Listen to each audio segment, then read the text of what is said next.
You're stronger now than you ever been. You gotta leave now, it's time to catch the wind. You will climb up high and look through the clouds, and when you're feeling low, I know you'll bounce back. Oh, and just remember, I will be there for you, baby. Remember, there's nothing out there to get you, don't forget it. When life throws lemons, just call me. Just call me. Just call me.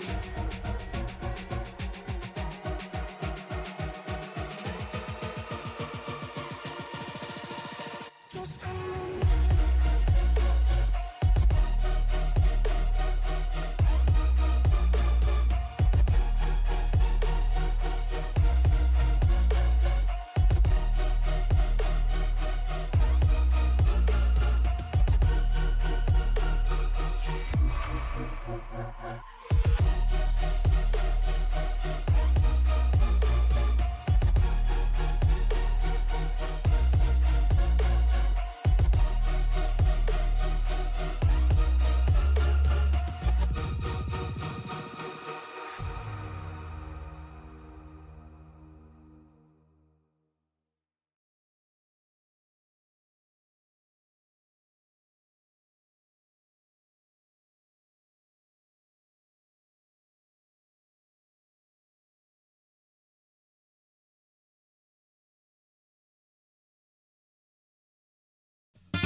Just met, and you haven't got me quite figured out yet. I guess I'll save you some time. I got more than just one side. These worn out boots and these scarred up knuckles are from too much fun and from too much trouble. I wouldn't blame you if you walked away, but I really hope you'll stay. Cause I got a wild side when I'm feeling just right. Hang on, cause it's gonna be a rough ride. Get the feelings that I just can't hide. When it comes out at the wrong time, I got a wild side, 10 feet tall and it's double wide. I get the feeling that you just might like to meet my wild side.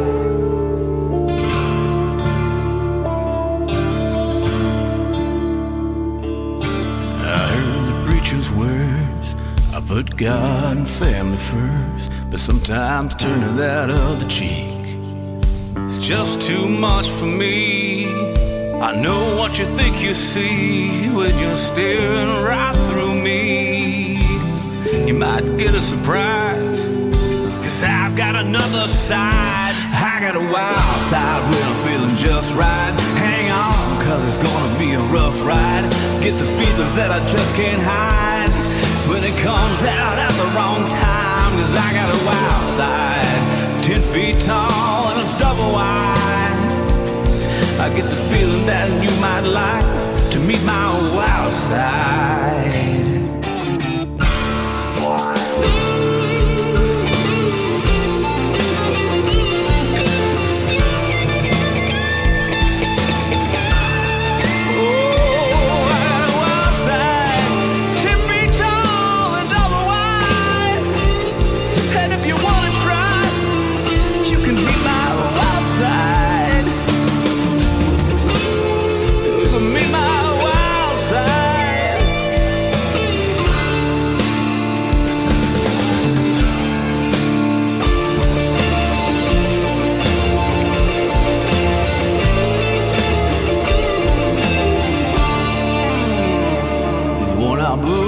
Scarred up knuckles are from too much fun and from too much trouble.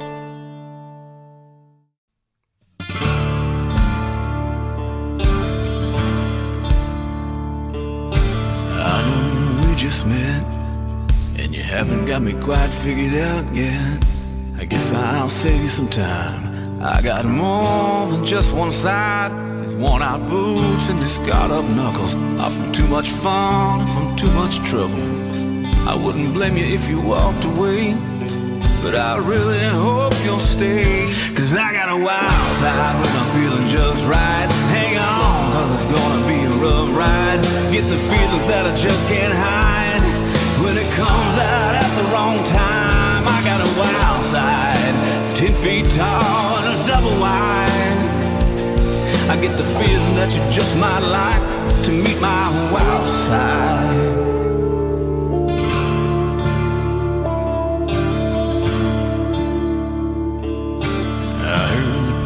Words, I put God and family first, but sometimes turning that other cheek is just too much for me.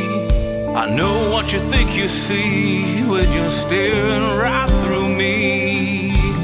You might get a surprise, cause I've got another side. I got a wild side when I'm feeling just right. Hang on, cause it's gonna be a rough ride.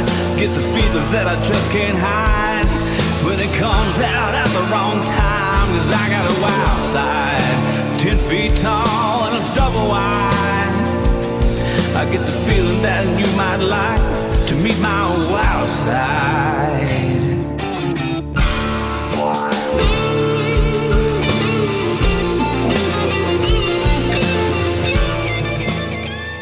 Gentlemen, and welcome to the World Center of Racing and the season opener for the iSNF NextGen Cup Series. He's Matt Metler. I'm Tony Trapasso. Thank you so much for making this part of your Saturday afternoon here. And joining us right now real quick before we get into the grid is going to be the Chief Cook and Bottle Washer here in the iSNF, Miss Rhea Ferris. Rhea, it's so good to be back. Yeah, good to have you back, Tony and Matt. It's going to be a great one today here at Daytona. We have Season 6 kicking off, and Angel Hernandez, a defending champion, and we got a defending Daytona 500 champion in this race as well, Jonas Gunnarsson on the point for this race. So pretty much picking up exactly where he left off, guys. Sounds good, Rhea. We're going to let you get down to the grid as everybody's starting to pile onto pit road right now. Best of luck to you, and hopefully we're able to talk to you. When is the stage tonight? Stages are laps 60 and 120. And you have a bunch of notes in there to look at? Yes, ma'am. Yep. I got those. So, I just wanted to hear you say all right, buddy. We'll see you later. Good luck, Rhea. Good luck. Well, Matt, back with the iSNF, and let's get right into the starting grid as everybody's starting to grid up already. Starting up on the point is going to be the man out of Sweden for Alcantach in the 22. That's going to be Jonas Gunnarsson. He's going to be joined on the front row with Jerry Parker. Row number 2 is going to go to James Bowles and Jack Jagerman. Rhea Ferris and Dave Hendricks rolling it off from row number 3. Row 4 is going to see Mikkel Hagstrom and Brian Chu, Peter Schmid, and Rosanna Laszlo in row number 5, and rounding out the top 12, Jeff Weimer and James Bowles. Sorry, Jason Bauer. Matt.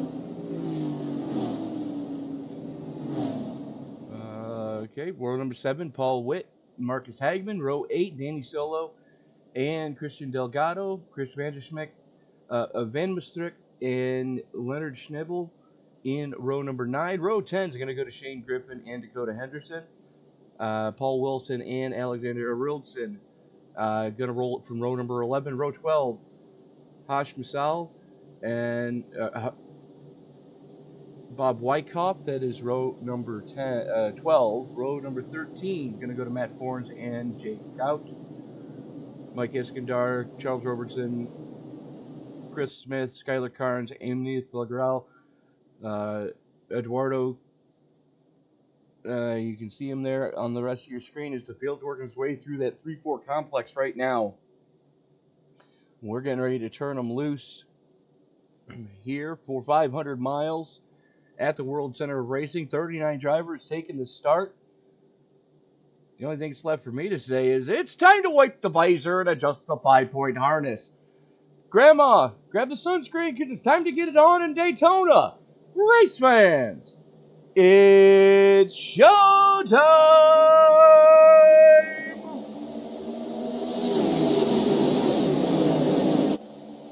Off and going with a good head of steam here in the early part of this one.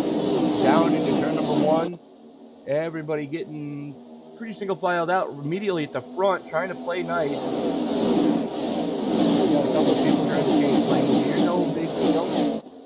Well, from about 7th on back, we are still side by side, door to door.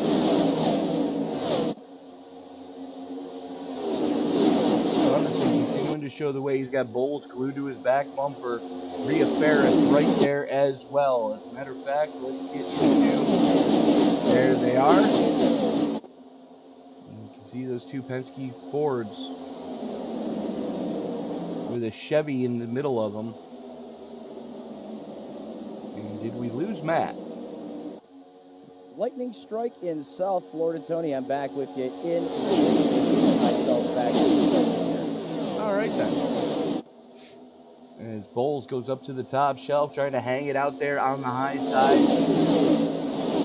Gets the run coming off of 2, comes down the hill. He's got the 43 of Jack Yagerman up there with him. The 31 of Dave Hendricks also up there on the top side.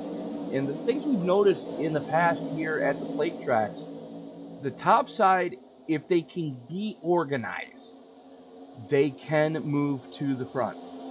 If they're not organized and not doing what they need to do, they're going to go to the back in quick, fast, and in a hurry. As right now, Gunnarson's still leading that low line. Bowles leading the top side charge. There he is. Yeah, you hit the nail right on the head there, Tony. If the top line can be a cut of sword,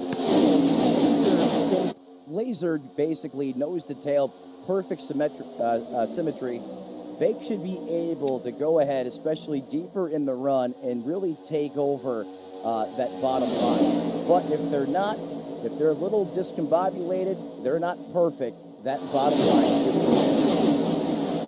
You're absolutely right there, Matt. Oh, we got problems in the back. Trouble.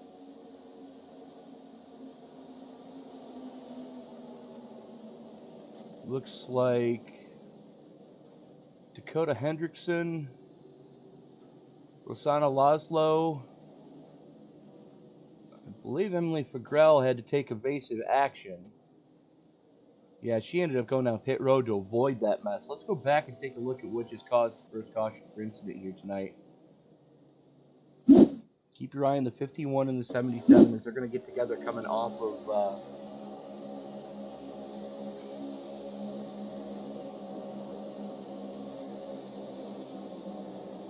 Oh, the 77 bangs the wall in the middle of the corner. 3 wide, never a good idea.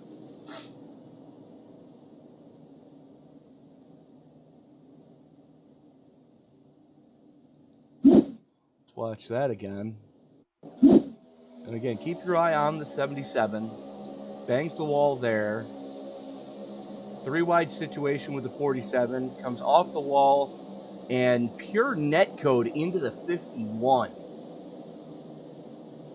Those cars did not actually make contact until after iRacing triggered the crash.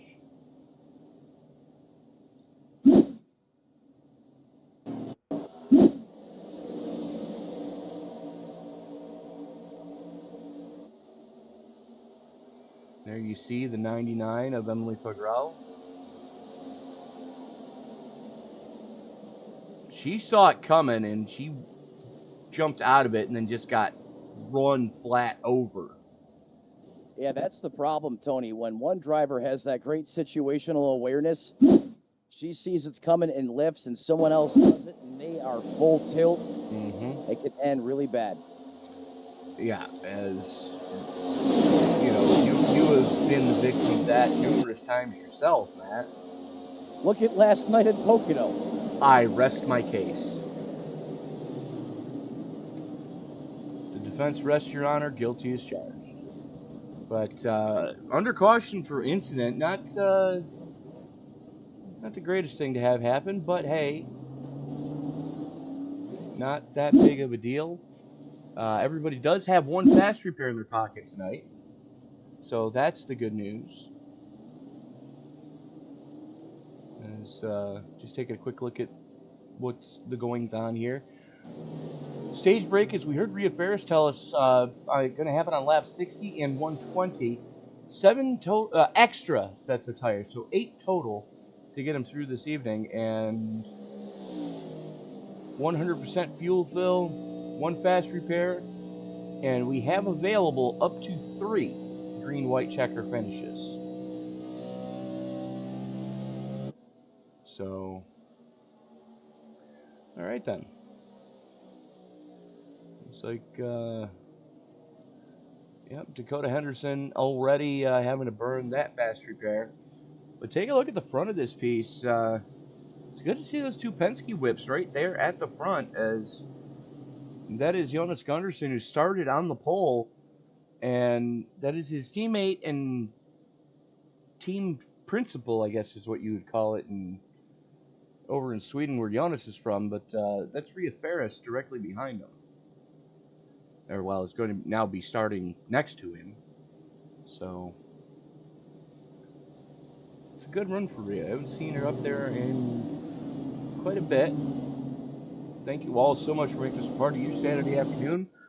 One of those lazy Saturdays that nobody really wants to do a lot, but hey, it is what it is. I'll tell you who's not being lazy on this Saturday. All these competitors in the field.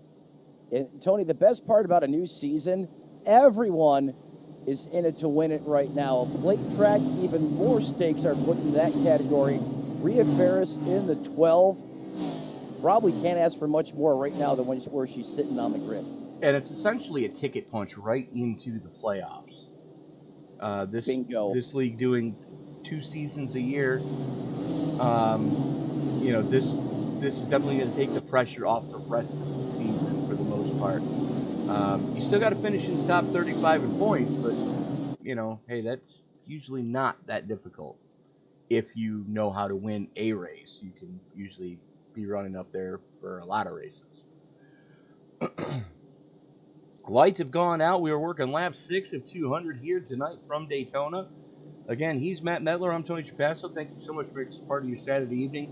While you're out there, don't forget to give these videos a thumbs up. It really does help us share them with the YouTube algorithm. The more thumbs up the video gets, the more likely it is to be shared on someone's homepage of, hey, you might like to see this when they log into their YouTube account. Also, don't forget to hit that subscribe button and turn on bell notifications. We have racing 7 nights a week. Most of the time it's double and triple headers with a quintuple header thrown in there for good measure. And right after this race, don't forget that Matt's going to be pulling double duty tonight as he goes to from here to Vegas for the next round of the Dynasty Racing League. Yeah, and if you guys aren't familiar with Dynasty Racing League, really quick, going back to green flag here, green to green flag action, their specialty, so don't miss it. Gunderson drops down in front of the boss lady as they haul it off into the short chute leading into turn number 1. James Bowles up there with him as that outside lane is Jack Yagerman. And I believe that is the 31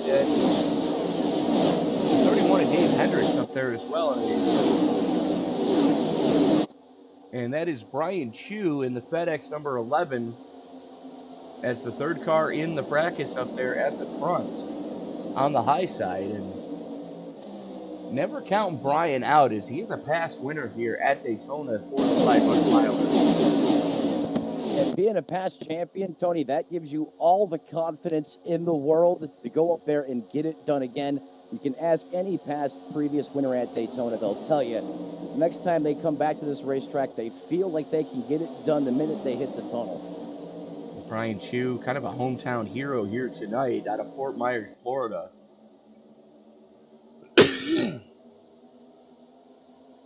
One of the OGs here in the iSNF NextGen Cup Series.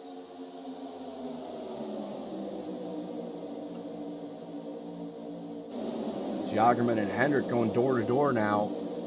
3 cars lined up on the top shelf. Absolutely is the Hendricks and Jagerman show at the front of this piece right now. As Chu's pushing the daylights out of the 31 of Dave Hendrick. Yeah, big time pushing right now. Both these lanes pretty well formed up right now. Pick your poison as far as who you think forms up better right now, Tony. Literally, this entire field split. Little bit of bobbing and weaving going on at the back, but other than that, we remain a double wide freight train at over 198 miles an hour. And Joey Maines in the 42 just took it 3 wide coming out of 2 and somehow made that work. That was impressive. Right up the gut back there in that 40 deuce. As now it's Hendrick and Chu at the front of this piece. They've got the 4 of Paul Witt there with them. Peter Schmid in the 14, also in tow as we're on board with Hendrick.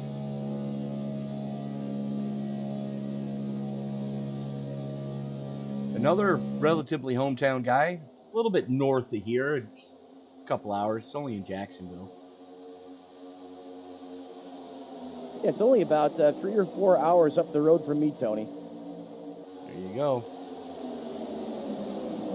Man, look at the Ford making a dive bomb move here. Paul Witt. A la Kevin Harvick. Stole the words out of my mouth, Tony. Well, here, have them back. Don't pay any attention if they're slightly chewed. You see the man out of Fraser, Michigan? Hey, Mr. Michigan, he is coming. How about Paul Witt, though? Now he leads that bottom freight train as he pulls alongside now, door to door, as they fire now down the backstretch. Where's the energy coming from here? That top line has a lot great steam right now. You can see that the 31 Hendrick's going to pull ahead here. Gets a lot of help from the 11. I'll tell you exactly where it's coming from. It's coming from Brian Chu's right foot. Bingo. In all the leagues that we broadcast, there are 3 guys that if I see them in my rearview mirror, I know I'm in safe hands. Brian Chu is at the top of that list. Yeah, such a great plate track racer. And if there was ever, a safety net at Daytona or Talladega, like you said, Brian Chu probably the favorite in that category. Well, he's got a teammate behind him in the form of Charles Robertson. And take a look at what Robertson's already done. He is plus 25, your biggest mover of the night so far. That is insane, Tony Trapasso. I understand it's plate racing and all, but, I mean, you cannot deny the man that charged the wheel inside the cockpit of that race car. That is impressive. Well, I mean, he's got 8 wins with the league, so, he's no stranger to running up front. But, taking a look back down through the field, the next highest mover is going to be back there in the 45. That's Skylar Carnes in that Monster Energy. And he's running an 8th, so I think that plus 24 is Carnes moves up to 6 now with that outside lane pulling like it is. Yeah, he's got it in the right gear and the right lane. In the words of Toyota, they are going places. Top lane is really formed up. We talked about the energy and how who's able to keep that military bearing. And as far as that goes right now, that award clearly the top lane running the finish goal, the top side of the racetrack here is Hendricks. Continues to be the man carrying the torch here from the super speedway, the epicenter of racing, which is only Daytona, USA. Absolutely is. And the funny thing is, we're talking about Skylar Carnes moving up quickly. The last time we were able to broadcast a plate race for this league, 1 and 2 at the finish line, take the checkered flag, Skylar Carnes and Charles Robertson. Almost could have guessed it, Tony. With Brian Chu pushing, I believe it was Skylar to the win. Well, hey, so far, not a bad bet, at least here in the early going. I thought these guys and girls might get a little single file, right now. But now they stay committed, to this 2 lines here right around Daytona. It's typically what you see here early on as well.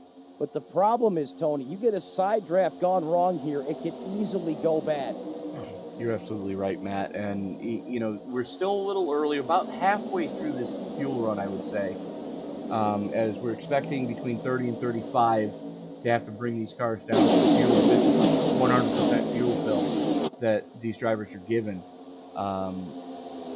So they are going to have to pit at least once during both stages.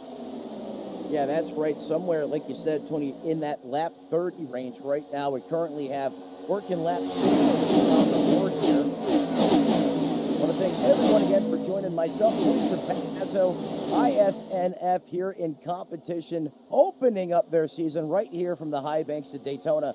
You know, but the one thing we didn't talk about yet, Tony, the weather. 90 degrees outside, that sticky Florida humid air. That's going to be a lot of, that's a lot different to push through, than when you're out at Arizona, let's say at Phoenix. The guys that are at the front of these pieces right now, they are really being the fuel pigs. They are, but, take a look at that relative humidity, Matt. It's not as muggy as it has been in Florida over the past handful of races that you and I have done from here.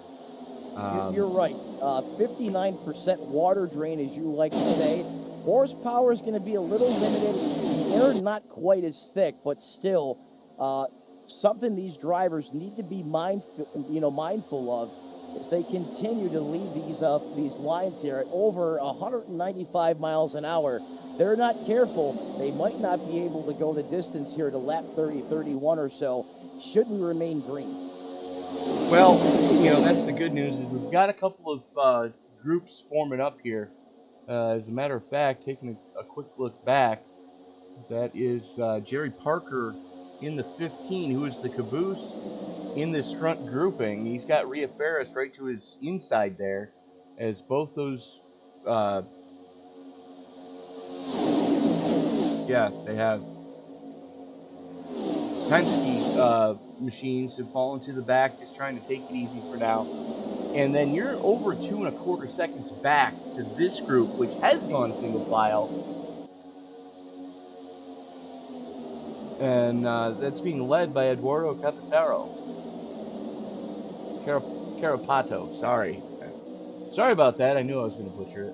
Yeah, thank you for that, Tony. I would have made it probably worse.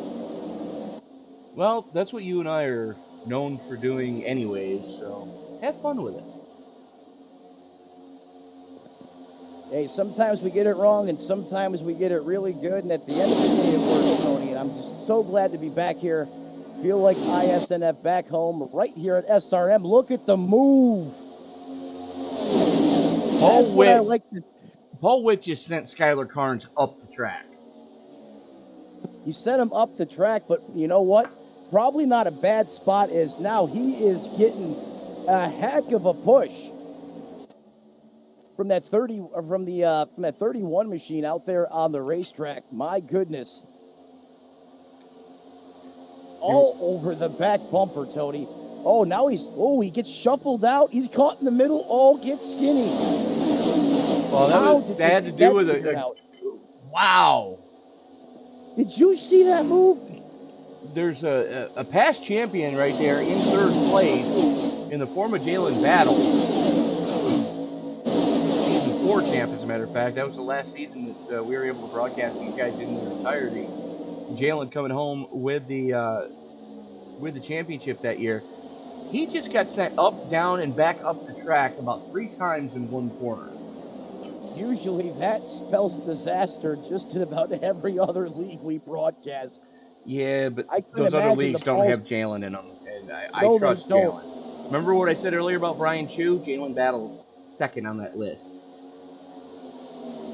Well, that was the master at work right there because, but still, even as good as that race car driver is, Tony, probably doesn't want to have to do that a couple times this race. No, he probably needs to change his underwear after that one, because that could have ended very poorly, especially with how far forward he was when he did that.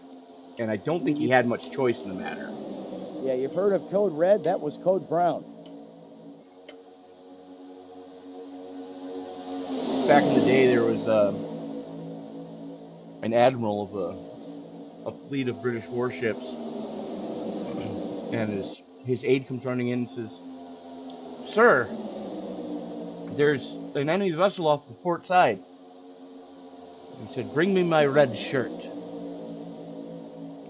His porter asked, "Why do you want your red shirt, sir?" "In case I catch a stray bullet or a wound, my men won't see me bleed." Okay. So the aide leaves the room, lets the guy change his shirt, comes back in about 10 seconds later and says, "Sir, it's not just one enemy ship, it's their whole armada." The captain looks at, or the admiral looks at him and says, "Bring me my brown pants." I know where you're going with that. Speaking of the Armada, how about that move there by Jalen Battle? Mm-hmm. He sends it up to the top shelf, gets a little bit of the jig going on there, but able to keep it pointed straight. Is now the top side has momentum. Here comes that freight train. Look who is now into the lead, the 62 back out front. Is that top line really been formed up nicely, but Paul went in the 4 there. He's not going to be hanging back there for long. Is now here comes the help. The size of that 14 Ford Mustang. Look at the momentum they get, Tony. The minute those two Fords, they get, you want to talk about a manufacturer advantage. Those Fords, they match up better than anyone else in the field over the Toyotas and the Camaros, in my opinion.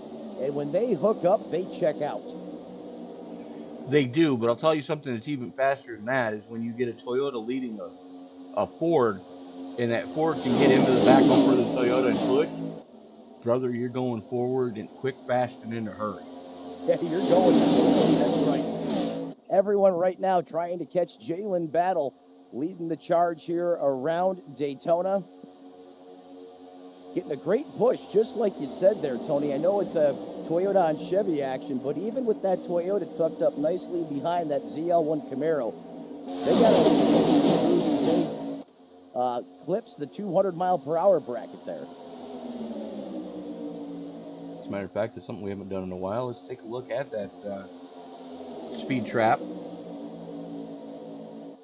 Almost 190 going into turn 1. That's impressive. Yeah, look at the speeds they're running right now. I mean, you'd think it was the Gen 4 car out there. Yeah, you're not wrong. Oh, trouble! Big time trouble. The 51 eats it. They're still wrecking in the back. I'm not sure what popped off there, Tony, but someone let the fuse and the dynamite went boom.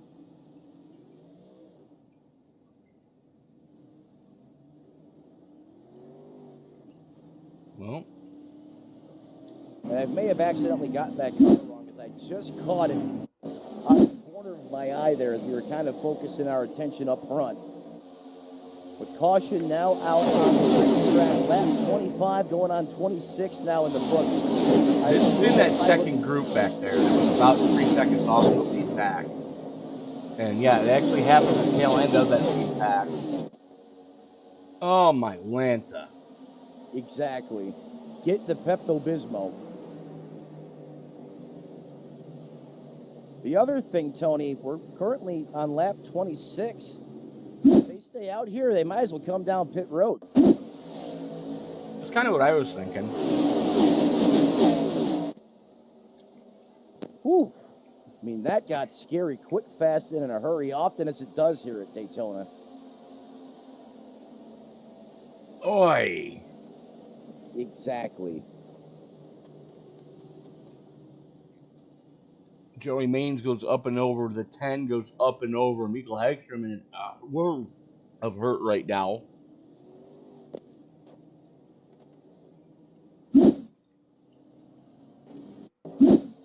So this obviously slow things down just a bit from our guys going over 202 miles an hour. Everyone coming down pit road, Tony. Pit road, the hottest commodity here at this 2.5 mile facility. 4 tires and fuel, probably the call. Maybe some guys gamble with 2 tires. I mean, why not? I mean, the tire wear isn't usually a huge factor here at the plate track, so if you're going to gamble, early is the time to do it, as we're on board with the 10 of Hagstrom. It's going to pop off in front of these guys. There you see it already underway. And he was off the gas, but he just could not get that thing low down in time. No, he couldn't. And with the way the timing and scoring is set up on pit road, you go over that threshold just a little bit, they're going to get you almost every time. And so you're now going to go back and take a look at what happened with Dakota Hendrickson. This is really where it started. There you see Hendrickson there. Last car on the outside lane. This is the lead pack.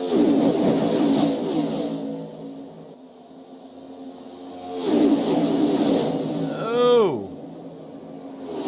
Unfortunately, he's put in a three-wide situation, and all hell breaks loose behind him.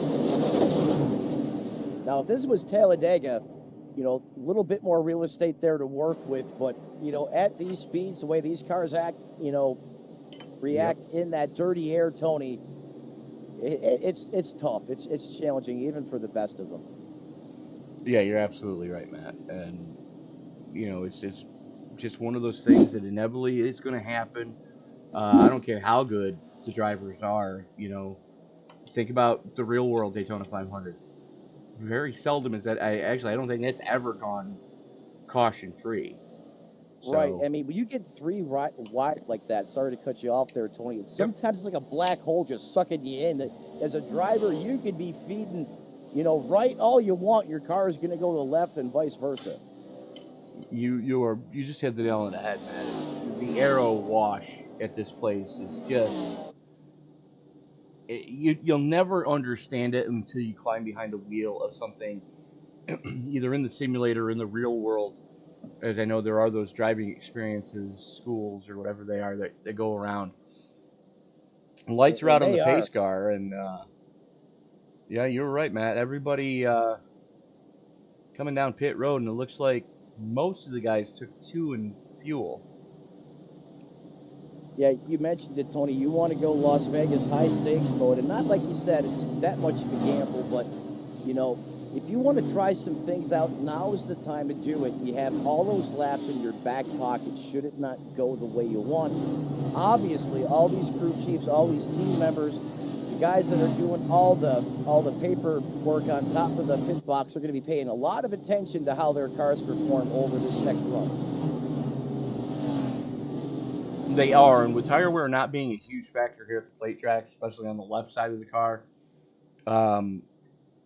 you know, like I said, if you are going to gamble, do it early, get it out of the way, and you can see, you know, if something similar happens late in the run, okay, we tried that early, it didn't work. Or we tried that early, it worked great, let's do it again. Well said, Tony. Well said. Again, as those lights are out on the pace car, I want to thank everyone for joining us right here on SRM. Thinking about joining the family, you know you want to already. Easiest way to do it, smash the like button, ring the bell. Come home to 7 days of high-flying, high-octane racing action right here on SRM. And, oh, by the way, your biggest mover of the race so far just so happens to be that man out of the ATL that's leading this piece in the Bennett number 62. That is Jalen Battle, who started. He is plus 36 right now. He is leading. I know his last name is Battle, but he is leading the charge. Right now to the Geico restart zone. Here we go. Back on the loud pedal. These V8s come roaring through the heavens one more time. Charge down into turn 1. Now you don't want to get too out far ahead. Good move there by Battle. Comes up, picks up the top line because you do not want to get steamrolled. Yeah, he wanted to pick up Skylar Carnes and Brian Chu as quickly as he could. And it's kind of, for the most part anyways, Battle trying to play both halves against the middle, thinks better of it.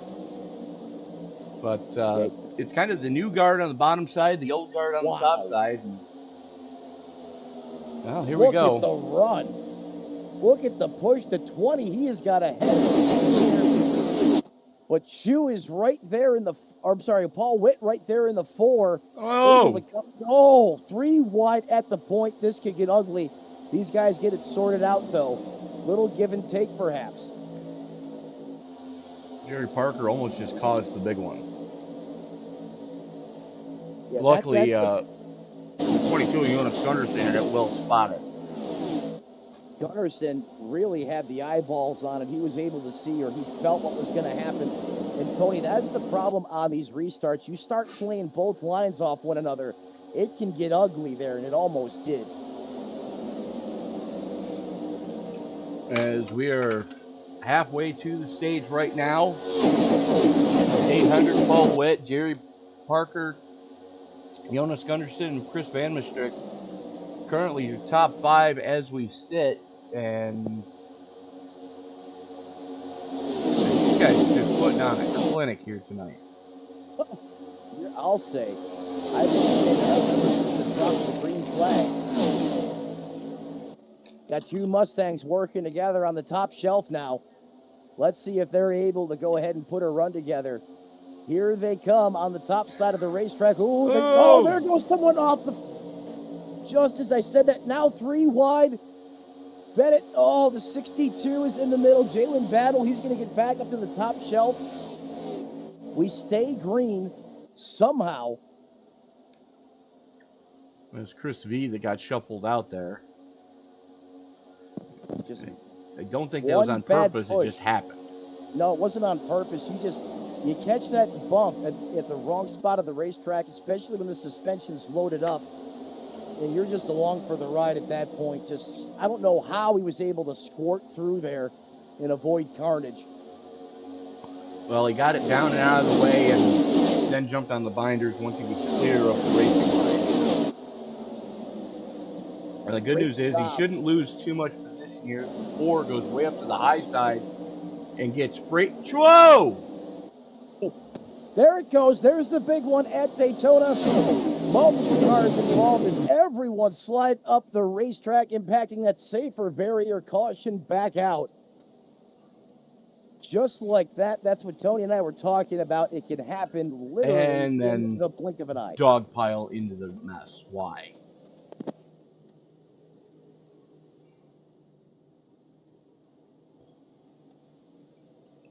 Let's go back and we see where that one kicked off from. I think that might have been an accordion effect there that set that one off. To It happened right in front of Rhea. Yeah, I think Rhea anticipated it, and she tried to get wound up. There's just not a lot you can do when you're going 200 miles an hour.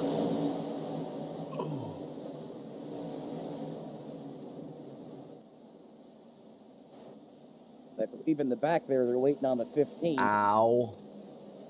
Yeah.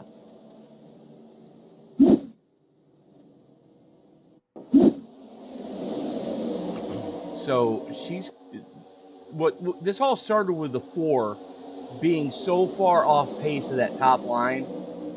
The 15 tried to avoid him, and Rhea didn't see it. It's almost like a blind pick. It's hard to see through that car in front of you, if at any. When that car shuffles out of the way, Rhea's basically staring at a telephone pole. Pretty much, yeah.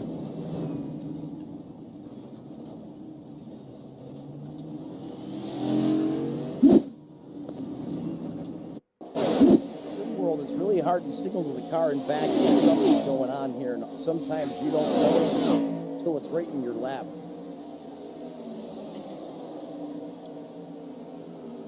True story. And it's all popping off, and then 34 could not get high enough quick enough.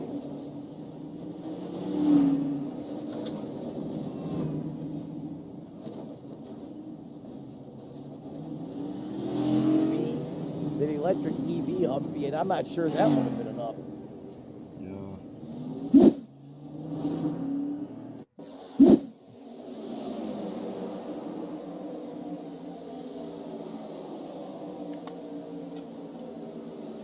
Everyone treated him like the red-headed stepchild. Lost a ton of momentum, and there it went. Mm-hmm.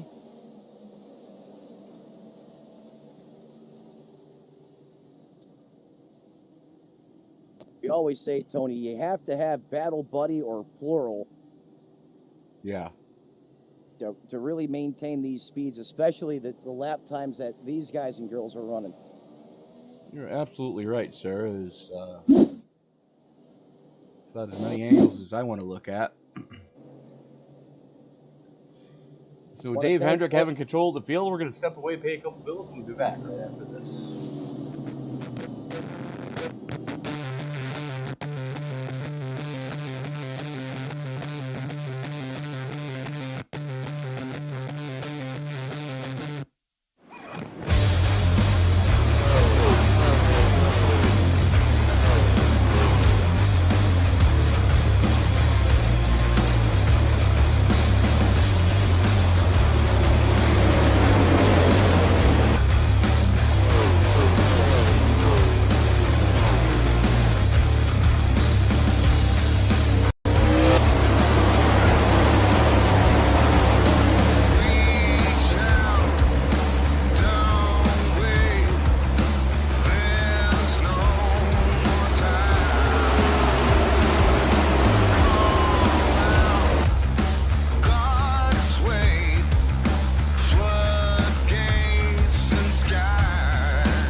And we are back at Daytona for the season opener of season number 6 of the iSNF NextGen Cup Series. He's Matt Nedler. I'm Tony Chapasso. Thank you so much for making us part of your Saturday afternoon here in beautiful Daytona Beach, Florida. Dave Hendrick's going to have the button. Jonas Gunderson, who is going to be starting to his outside.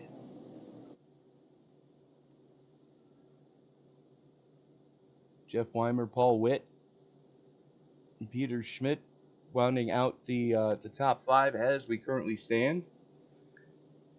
And here we go. Lights are out on the pace car. Get ready to make that hard left turn down below the mustard stripe. There it goes.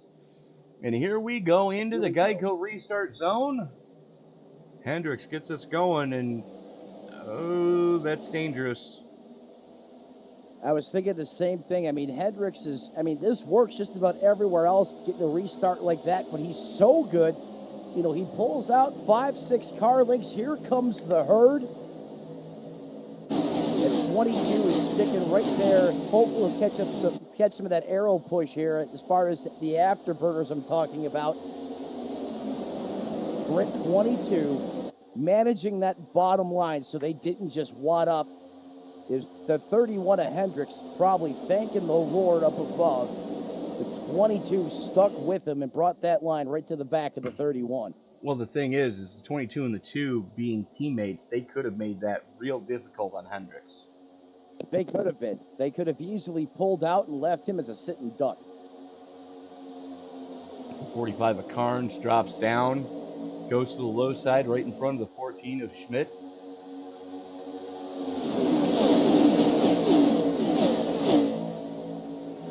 What were we told to call the 84, James Powell? Powell, that's correct.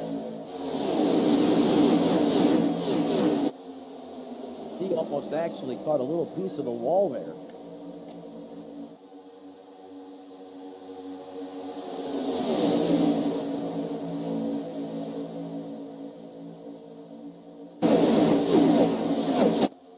Bowles trying to make it happen on the high side as he's leading that charge. He's got the 91 of Eduardo Carapato with him. And they are trying to make things happen right now, but no! Oh! Big move out of Linus. Wow! How big are the lug nuts on that race car? That was, oh my goodness. Well, if you know the guy, you know that. Oh, yeah, by the way, biggest mover, Linus Brostrom, plus 29, currently runs in 5th. And it just so happens to be his wife back there in the 99. Now that's cool. Family that races together stays together. Massive props for that. We don't see that enough here in iRacing, Tony, in my opinion. Okay.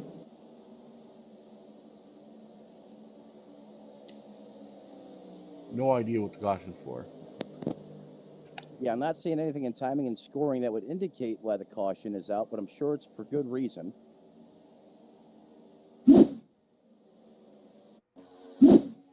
Now working lap 39 here, going to the instant replay. Let's see if we can see anything here. No? Yeah, everything's clean all the way through.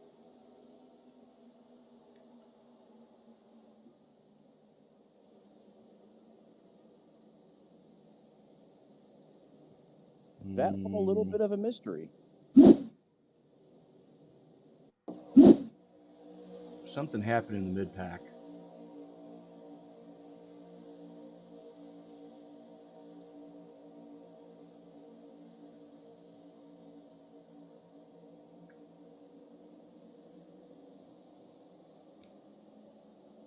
See if we can pick it out here. We're sure trying to figure it out for everyone watching right now.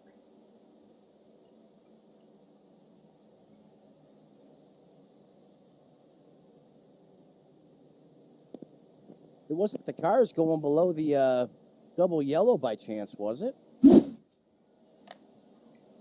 most of them were doing that after the caution came out to avoid getting run over. Correct. Again, I'm not seeing anything that would really cause a caution to fly. Yeah. I take that back. You're right. That did happen after the initial yellow flag waved.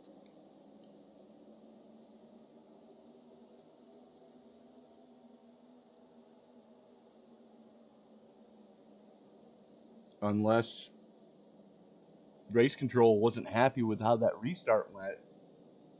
Well, that could be the other thing. But we're already 3 laps into it.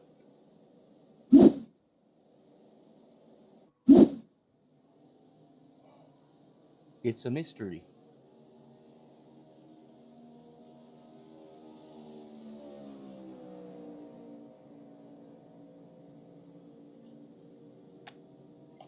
Nonetheless, Tony, that iRacing.com pace car back at the point. Everyone's still chasing Davey Hendricks here at 30. That 31 has been bad fast.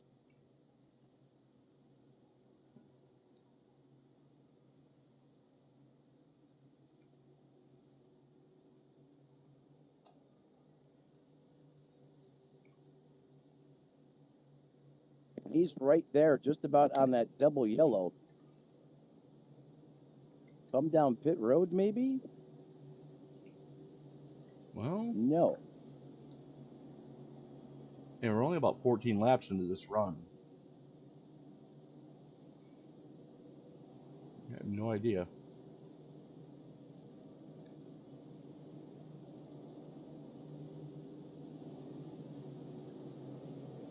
Perhaps maybe a phantom water bottle got sent out there on the racing surface. It was a woodchuck on the backstretch. Remember that race at Auto Club when the Tropicana Orange got free? I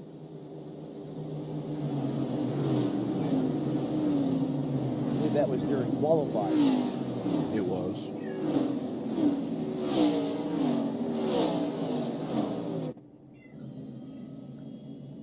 Lights go out on the pace car, so we'll re-rack them, restack them here one more time.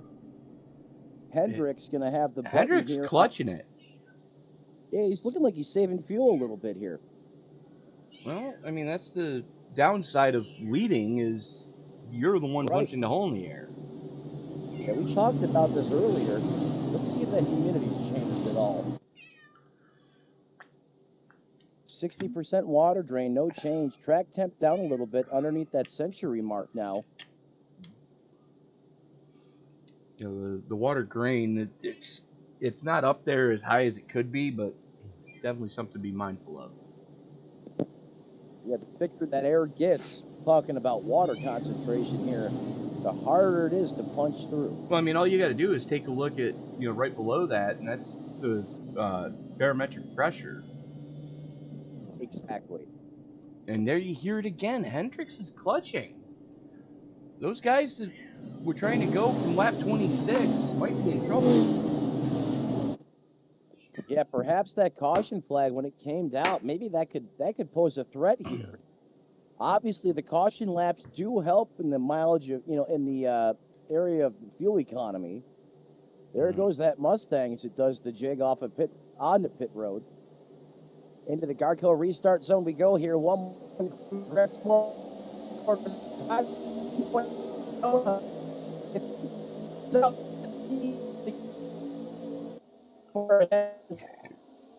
As Gunnarsson trying to make it happen on the high side.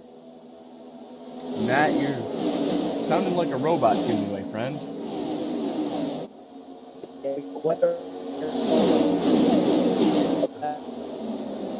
So we may have lost Matt, folks, as Gunnarsson and Witt both trying to make it happen. 2 Fords at the front of this piece. Hendricks pushing along Gunnarsson right now as he is the proverbial meat in that Penske Mustang sandwich at the front on the bottom side. The 3 Linus Brostrom right there in the mix as well, trying to make it dig. Yeah, sorry about that, folks. It is booming and glooming outside here, Central Florida. Thank God we don't have night conditions here on the racetrack because that would make it interesting. I'll do my best I can to hang with you guys and ride this one out. It's dancing lightning outside. Gunnarsson gets a little bit of a getaway. Oh! Oh my goodness. Yeah, that's not good.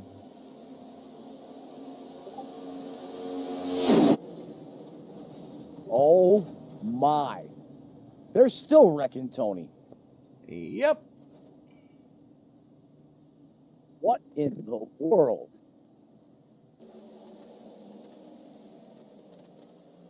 Let's go back and watch that from pretty much the beginning of it. I think there was a big checkup. There was, because watch. Question is what? Keep your eye on the 4 here. Oh, wait. As the 22 got a good shove from the 31, goes up, throws the block. Or no, the 22 somehow got away from the 4. I don't know what was going on, but that stacked everybody up towards the front. And then we go back and take a look at what really kicked that off.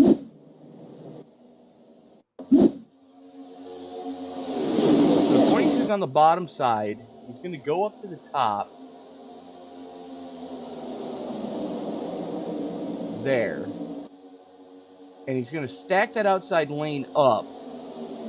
And then all hell breaks loose. Oh. Man, that checkup uncorked a big one. Yes, ow! Oh my good. We're monster trucking. These cars aren't supposed to do that. What the earth? Did you see that? Yeah, I did, and let's go on board and see what actually that was, as we're on board with Casey Tomlinson. Talking about getting some roof time. See, this is why iRacing needs to let us paint the belly pans. Something. Yeah, he should have let off way before he did. Oh, as we go on board, and the carnage continues. Something tells me the underside of that race car probably ain't symmetrical as it should be.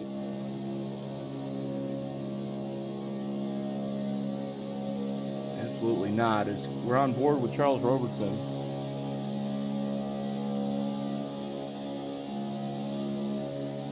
This is about to get ugly with a capital UG. Ugh. Not pug, ugh. Oh my God. And that's why iRacing used to let us paint the belly bands. It's raining race cars. Yeah, pretty much.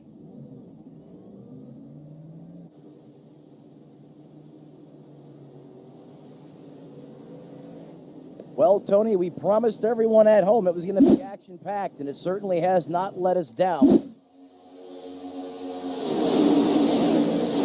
Woo!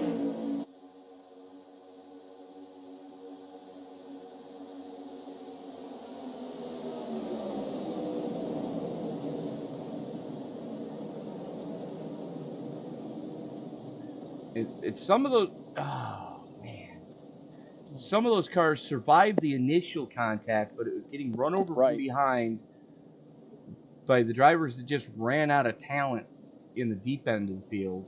Yeah, it's like they just got picked up by a tsunami. Yeah, coming in and just wow. Some of these guys are going to have extended repairs required in those pits.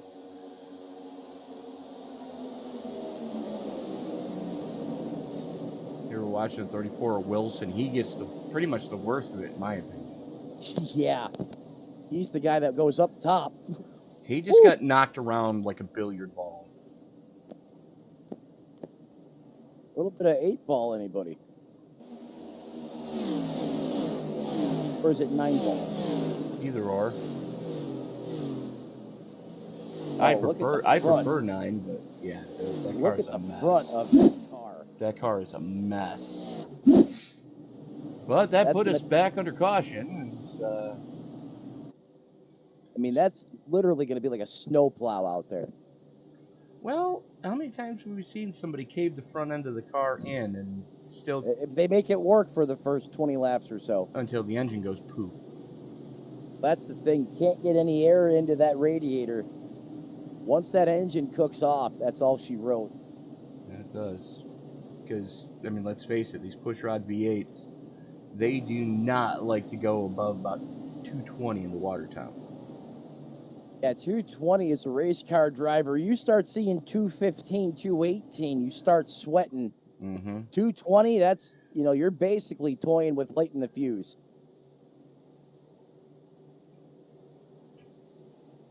See, that's when you hope that your team has a fresh nitrous bottle on pit road, so when you come down for your tire change, somebody could spray it at your radiator to bring the water temps down. Because if the water temps can go down, the oil temp's going to go down. Bingo. One helps the other. And speaking of temps going down, even with the sun peeking out, we're down under the century mark for track time. Yeah, I can't believe that for Florida this time of the year, but hey, we'll take it. Top line on the ball there. There is the 4 Paul Witt pushing the 22 of Gunnarsson. But here comes the bottom lane charging back like we've seen. They've got the numbers. That's going to put... Bottom lane has the numbers. That's the only reason that they're there. You're right, Tony. It's a numbers game. Whoever has the militia, they're gonna get the charge. Is it the metal militia? Why not? Cool. Oh, the 22. Holy heck, Gunnarsson. Big moment for him coming off the 4 that time. He caught that bump and almost went down into the 31 of Hendricks. Luckily, everybody had it well spotted. Yeah. That about makes Yeah, because if something happens in the front, everybody behind him, especially... And then we got a slow car coming up here on the top shelf, too. This could get ugly. That's the 42, who is about 120 miles an hour off pace. Oh, get skinny up top. He's in the wall trying to keep it out of the way.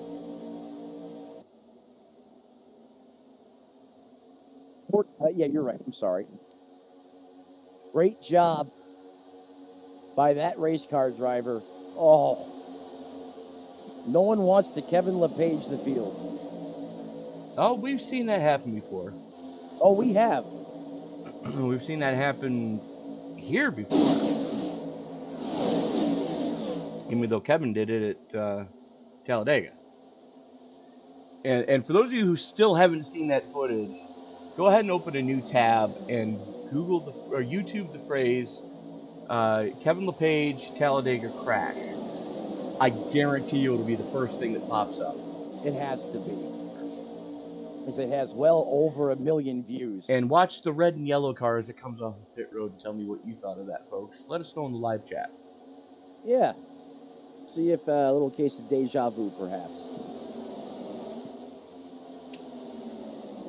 Well, I'll tell you what, Tony. Nobody seems to want to work with the 4 of Paul Whitmer. Yeah, they're a little gun shy of him, and it probably has to do with the fact that it's his first start with the league. I understand that, and you got to prove yourself. I get that. But at some point here, I mean, that Mustang is fast. Someone's going to have to roll the dice here and potentially want to work with this kid. Whoa! You were saying? Okay. Never mind.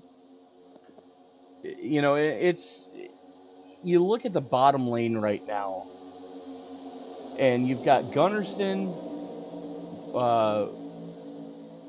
Weimer, Battle, Bowles, and Brostrom all up there. Those guys have raced around each other for a few seasons now. There goes the 3 off into the grass. No, he keeps it on the asphalt. Careful. Easy merging.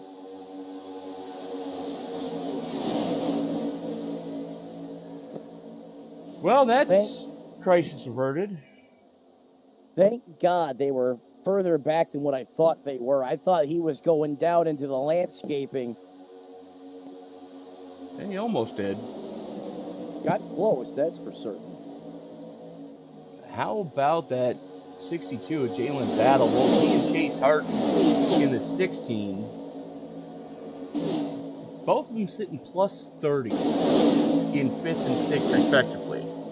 I feel like Battle should have the general on the hood. I know that's not how we work our paint schemes here, but he has literally brought the militia with him in that race car because he is just out there sending it. And there you can see the little arrow wow in the door of the 51 there. Right. That's from an earlier incident that took place. Oh, big time Yep. impact. That was reminiscent of Earnhardt, just about.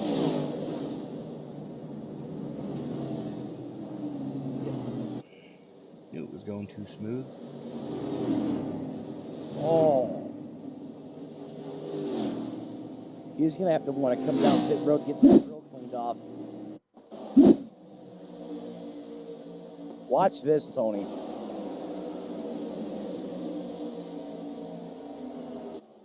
This should have been a lot bigger.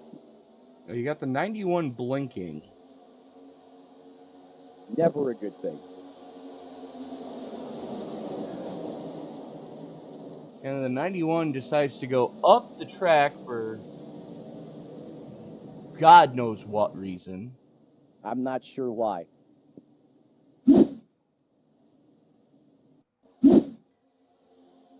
I mean, watch this again. Push there from Jalen Battle, administered. Everything's okay right now. Well, see, that would explain things, considering that he's in Lisbon, Portugal.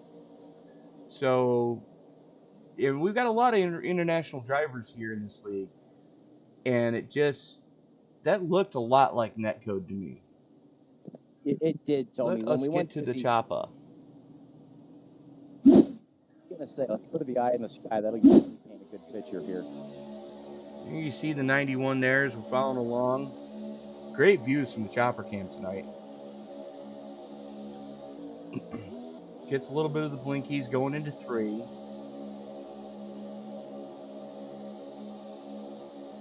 Oh, that was pure net code. Absolutely. It just sucked. You and I could have walked hand in hand, side by side between those cars, Matt. No problem. No problem, Tony.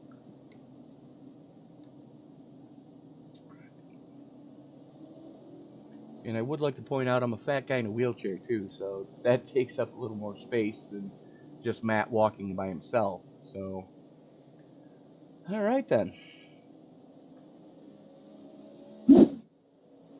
That brings us to another caution flag. As we're now working lap 54, back under the yellow. Mustang back out to the point. Gunnarsson had himself a good run going. Yeah, started on the pole, has been up front most of the day. Not too shabby. Oh, not at all. And you know, you take a look at your top 15, they all stayed out under this caution. Cody McCorkle came down for fuel only. Brian Chu took 2. James Grout took 4. Hagman took 4 this time. And everybody else from Hagman on back took either 4 or had to come down for damage repair. Of the lead lap cars, anyways. And a lot of these cars, they've been involved one way or another. So any chance you get to come on down here and fix that ever critical aero on these race cars, me as a driver, I'm going to take it. Not wrong. But the question is, if you know you've got a fast repair in your pocket, do you burn it or do you try to hang on to it? Try to hang on to it. Knowing that things are probably going to pop off later in the race. Well, that's exactly it. You know there's going to be something else brewing. It's Daytona. We know what happens. The big one, I know we've had some bigger type incidences, but still, it's Daytona. Not even halfway yet. You know it's coming later on in this race, Tony. You save that fast repair. You do everything you do to hold that wild card in your back pocket. If you can, if you know. Impossible. If the car's damaged to a certain point, you're going to have to burn it.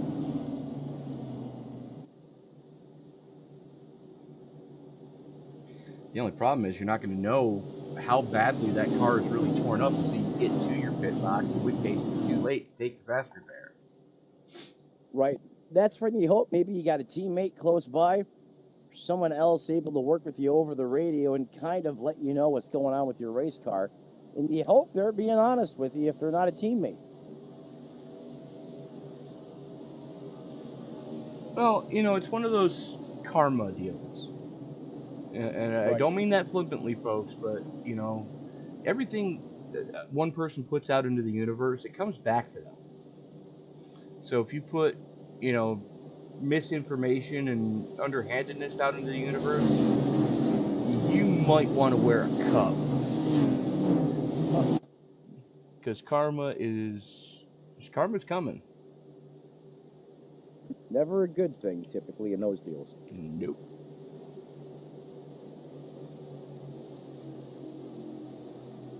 Pace car is in. Gunnarsson has the button. Hendrick starting to his outside as we're on board with Gunnarsson into the Geico restart zone and back underway we go.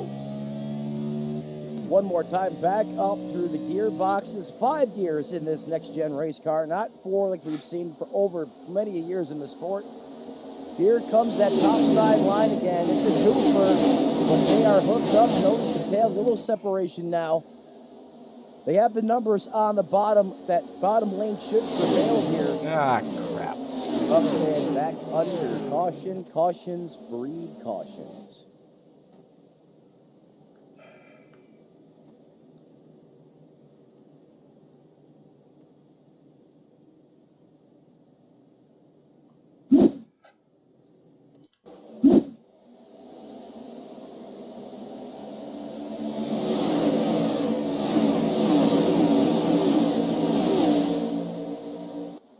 didn't pop off at the front of this field. It did, however, pop off at the back of it going through one. That may be it. Oh, there it is. It started with Tomlinson in the 7th.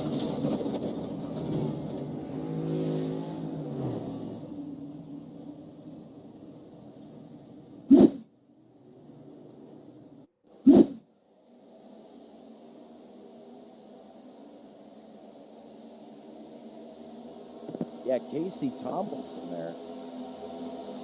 He in the 38, slugging it out right there.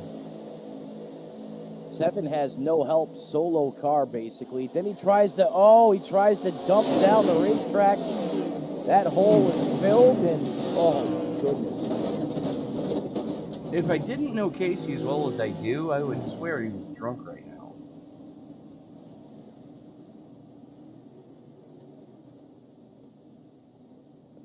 Yikes. Gets it off the banking there, Trey. Throws the throttle up, and well, he goes right back to the bank.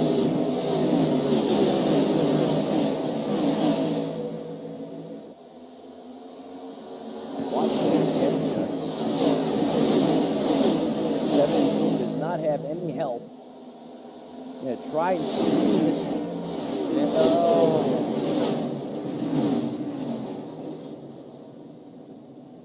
Not the racetrack to try and pull that move off at. No, had he done it all in one move, he might have been able to get away with it. The fact that he stuttered. Right, he hesitated. Yep. And that's the thing. At Daytona, if you hesitate or you second guess yourself, that's typically when, sometimes you wish you didn't wake up in the morning. That's when you hear the rubber glove snap shut and the doctor goes, just try to relax. Try to relax. Doc, could you take your ring off first? What ring? That's my watch. Oh. Watch this. Oh, that car is skewed out.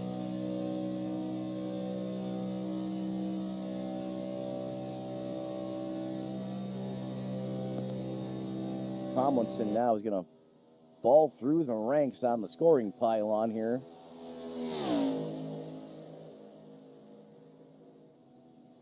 Hope these teams brought plenty of bear bond with them, because they are going to need it. We can only hope.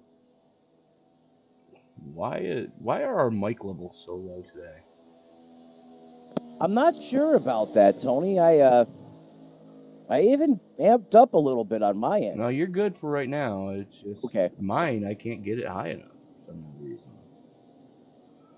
All right, well, we'll go with that for now. And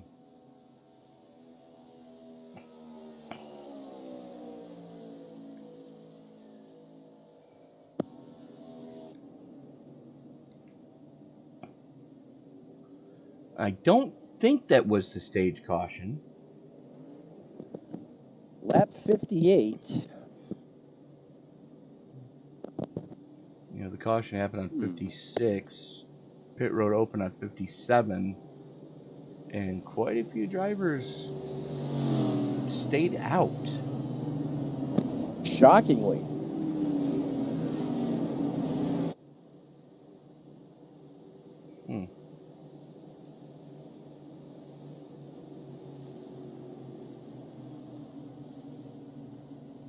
Well, one more time, these boys and girls are gonna have to reset, get refocused here, pull those belts tight. We're gonna have a one-lap shootout for the stage. Oh, this is gonna get interesting.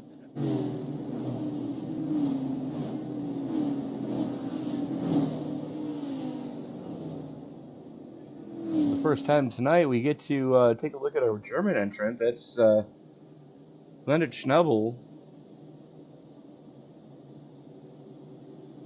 Only in second start with the league so far. And he's up there in second. No, he's leading this piece.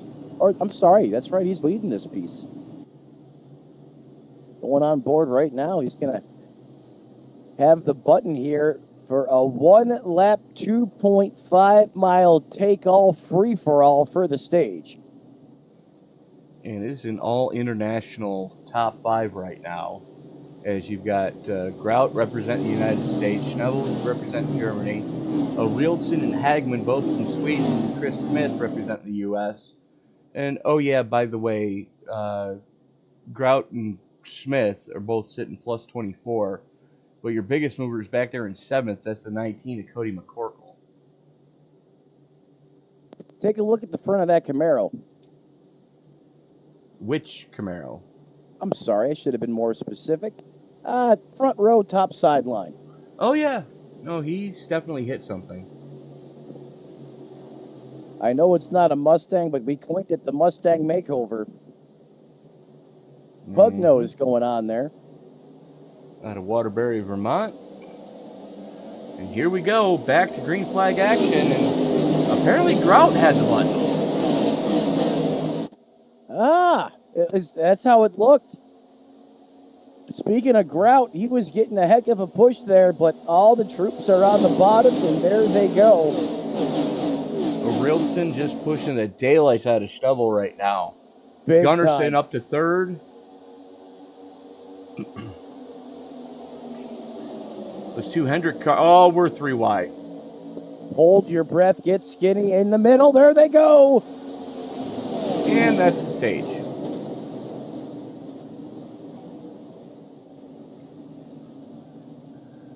Oh my goodness. Wow, the 14 does a heck of a job there getting woed up so he didn't pepper the 5. Marcus Hangman. Watch this again. That again. As Battle Tony is going to get the run from to end all runs right here. He's going to go up through the middle. Here we come, here we come, here we go. No, no, no.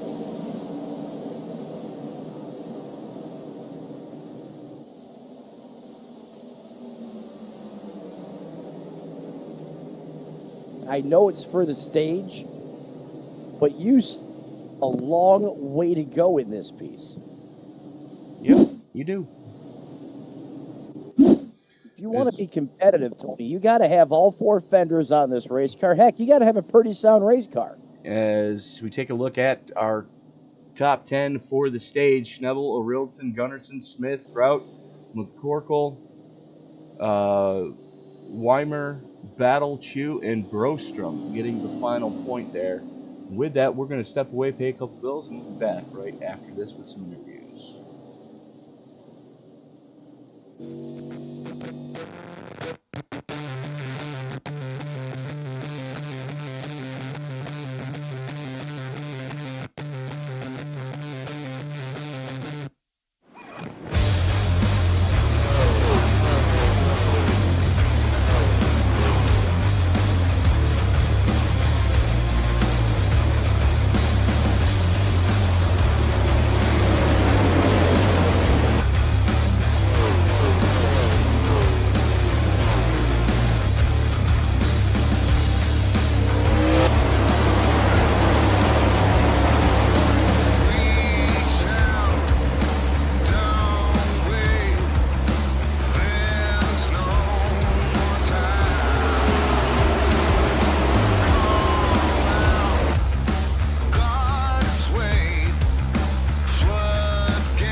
And we are back at Daytona as the lights go out on the pace car. Real quick, we've got Leonard.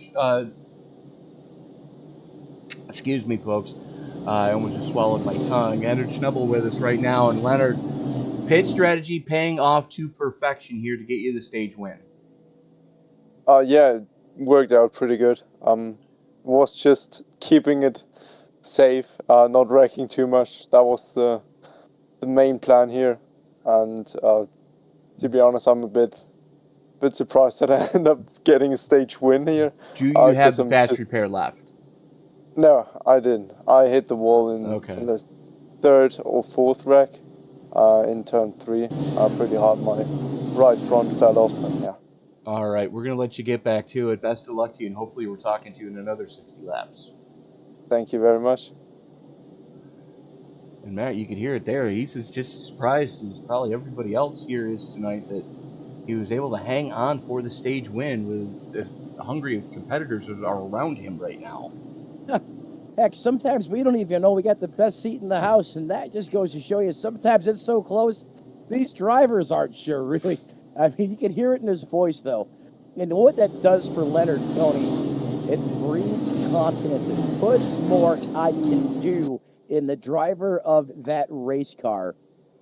Like you said, let's see where he is in another 60 laps from now. Maybe we're talking to him again. Well, let's take a quick look at one of the drivers you and I have talked about in the past from a different form of racing, one Mr. John Force. He always had, strong equipment.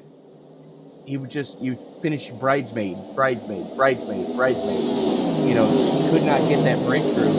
Whoa! And then once he got his first victory, they just started steamrolling. He's up to 210 right now for just himself, not including the rest of that group on John Force Racing. Yeah, well said there, Tony. Go on board now. Take a look at this. Schnebel continues to lead here, getting a lot of help from the RCR-affiliated number 8 machine. Alex piloting that race car here from Las Vegas. Hey, talked about high stakes earlier. This kid's doing exactly what he needs to do. Take a look at how he is lined up square on the back of Schnebel's Camaro here. Well, he was. He was, and then he gets a little taste of the shake and bake there. Well, the hard part is coming through that triangle. You definitely don't want to be pushing. You can hear Wilson in and out of that throttle. Is yeah, he's reeling. Burstorp, Sweden, where he's calling home this year. As Easy boys on the two bottom. of Weimer going after it on the high side. Yeah, Weimer now gets the lead there momentarily. Inertia shifts back to the bottom. They're pretty much door-to-door, side-by-side drag race here, coming through the Geico restart zone. Who is it going to be at the line that time? I think it went to Weimer. It did go to Weimer. Out there on the high Weimer, side, I'm he's got sorry. Brian Chu with him and Dave Hendricks up there as well. But that bottom lane, just Iracing is trying to take it easy. We're on board with Iracing right now. Iracing trying to take it easy is Brian Chu. There it is. Big pile up. It's a traffic jam on the 495 outside of DC.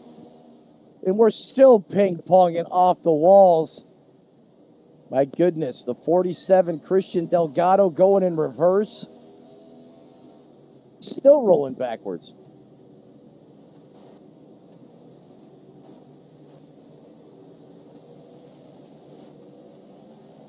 Nope, don't. Woo!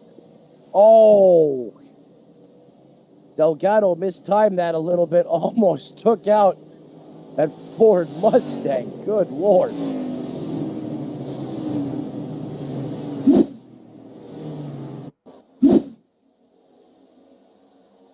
Got to make sure it's cleared up before you throttle up after one like that. So keep your eye on the 31. He's looking to make it 3 wide. Thinks better of it. The 84 dives to his inside, left door open. 3 wide in turn 3 is never a good idea. One of the favorites there, Davey Hendricks, almost got out of it. And that second time he got sucked back into it, that car went for a ride.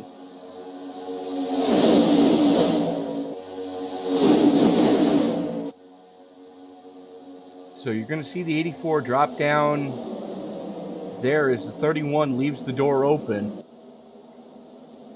And that was just... The 84 never should have tried that. Personal opinion on that, anyways. I mean, you're just trying to get back up to speed. You're only 1 lap after the restart for a wreck. Tony, you got to be in it to win the race. I don't agree. And again, you know what? When you're out there driving a race car at almost 200 miles an hour, sometimes you don't. Sometimes you just got to dig your head out of your own butt. I wasn't going to put it that way, but When have you ever known me to sugarcoat things? you don't. You're more of a sea salt kind of guy. Sea salt and rubbing alcohol right on the wound. It's the best thing for it. Well, it'll clean it out, that's for certain. Knocked him hell, nearly killed him.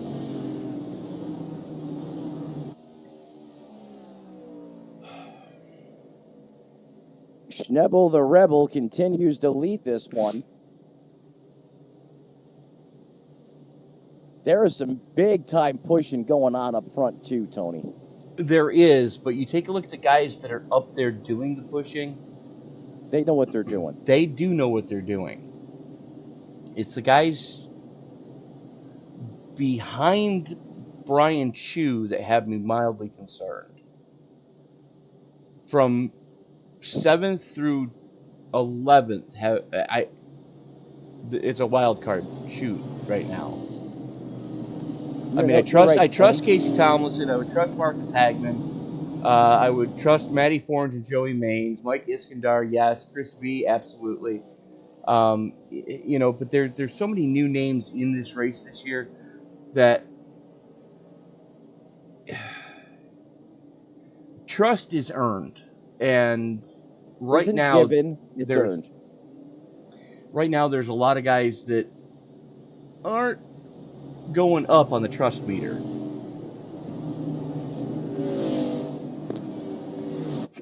Tony, the positive note here, it's a long season.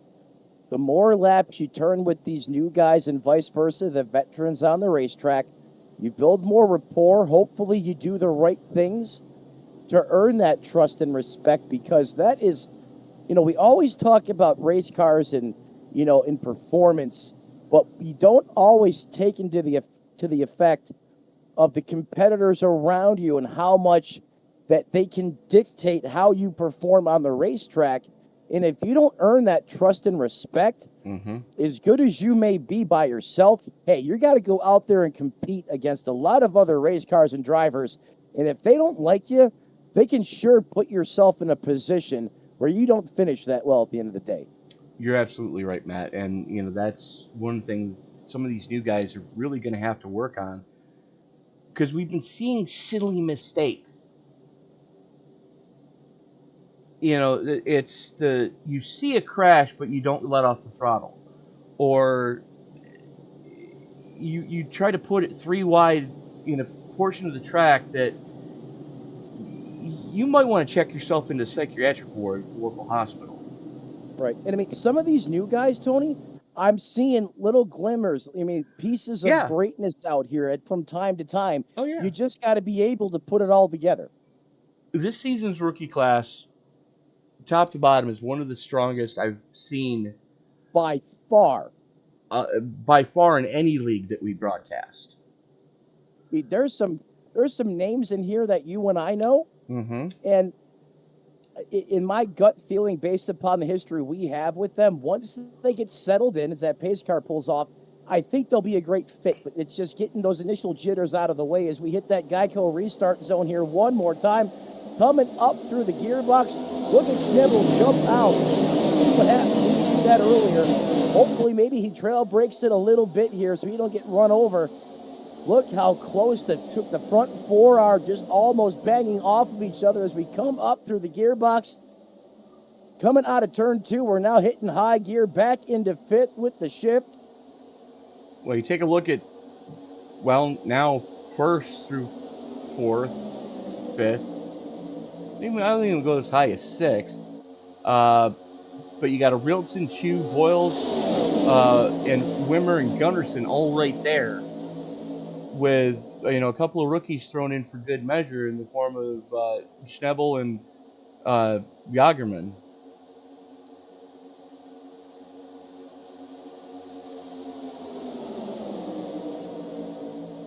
And right now, Rilson turning the wick up with a lot of help from Brian Chu at the front of this piece.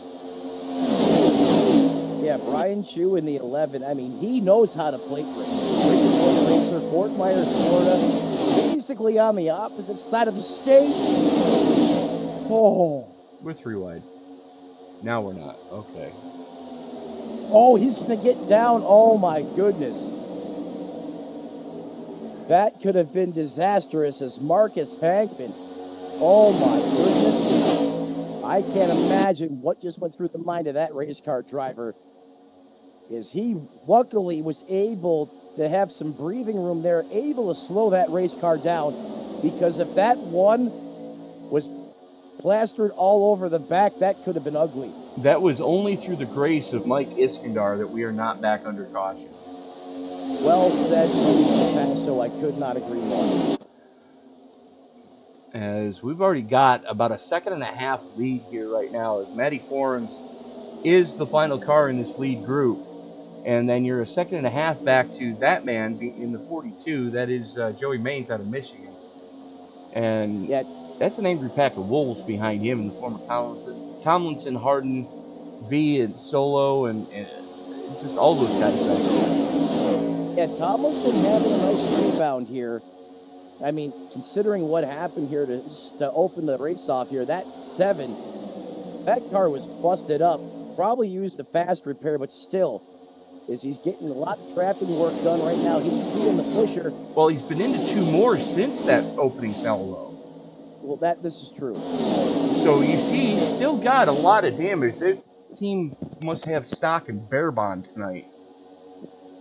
Well, the other part is he's tucked in line. If he was the lead car out there cutting the air, it might not be the right fit for that race car. But because he's tucked in there, he's the bologna in the sandwich, if you will.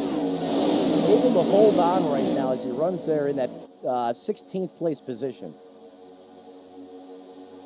Absolutely right. As we go back up towards the front here, and that bottom lane really starting to make it happen. It's the Rilson, Chu, Leonard, and the 2 of Weimer, the 22 of Gunnarsson, all right there, top 5 running on the bottom lane.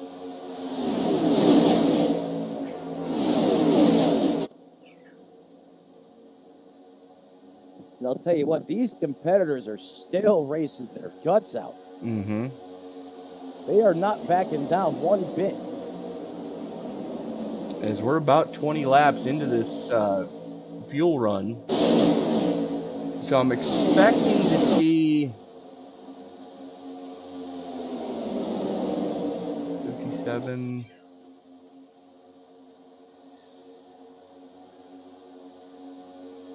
Right around 85 to 90 is when I would expect to see the next takers to bring it down pit side.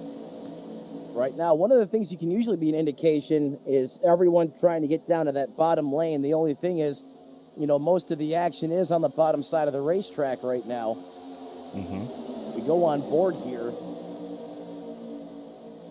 Side by side, leading the outside lane there. There is the 8 of 84 of James Balls.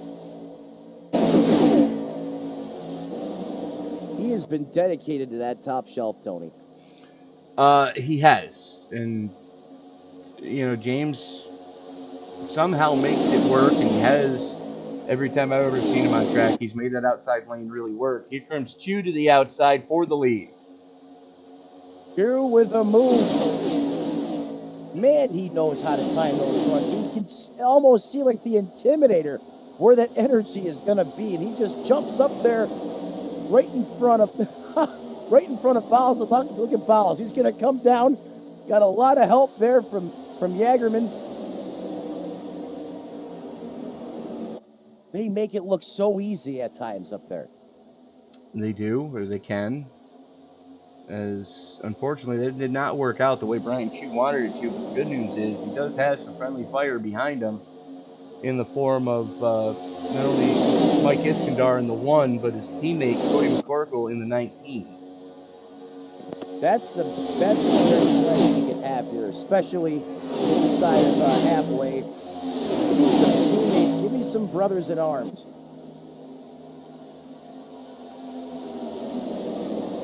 Right now, look at this. Chu. Sorry to cut you off there, Tony. He's going the wrong direction. Quick, fast, and in a hurry. That's because that outside lane is falling right to crap. Everyone just kind of went to the bottom. Chu went up top. It worked for him initially, but I mean they have a 3-car trio up there.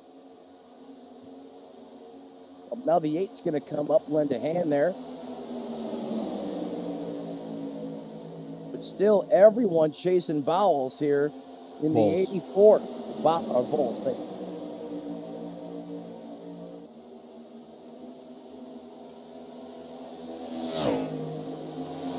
Taking a look at that 1 of Mike Iskandar. There he is. Out of Hesperia, California.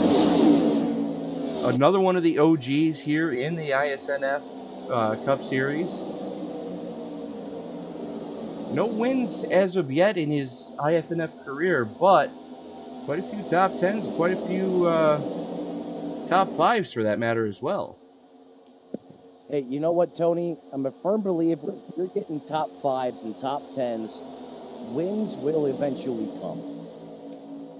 You got to put yourself in the right situation, and Mike Iskandar seems to be able to do that as of late. A couple of seasons ago, not so much. He was kind of had that black cloud over that team, but since he went to the 1, his luck seems to have turned around. Sometimes you make you make a team change like that. You change your manufacturer up a little bit. It works for some of these guys. Oh, look at Chu just chewing on the back of the 8. And that is his teammate directly behind him. So, Chu knows that if they get an opening, the 19's more likely to go with him than to stay with the 8. Good insight, Cole.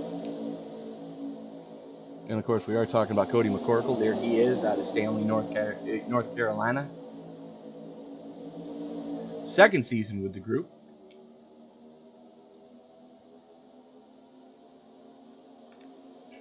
And where have we seen a Bass Pro Shops Club Toyota Camry and have it do well, Matt?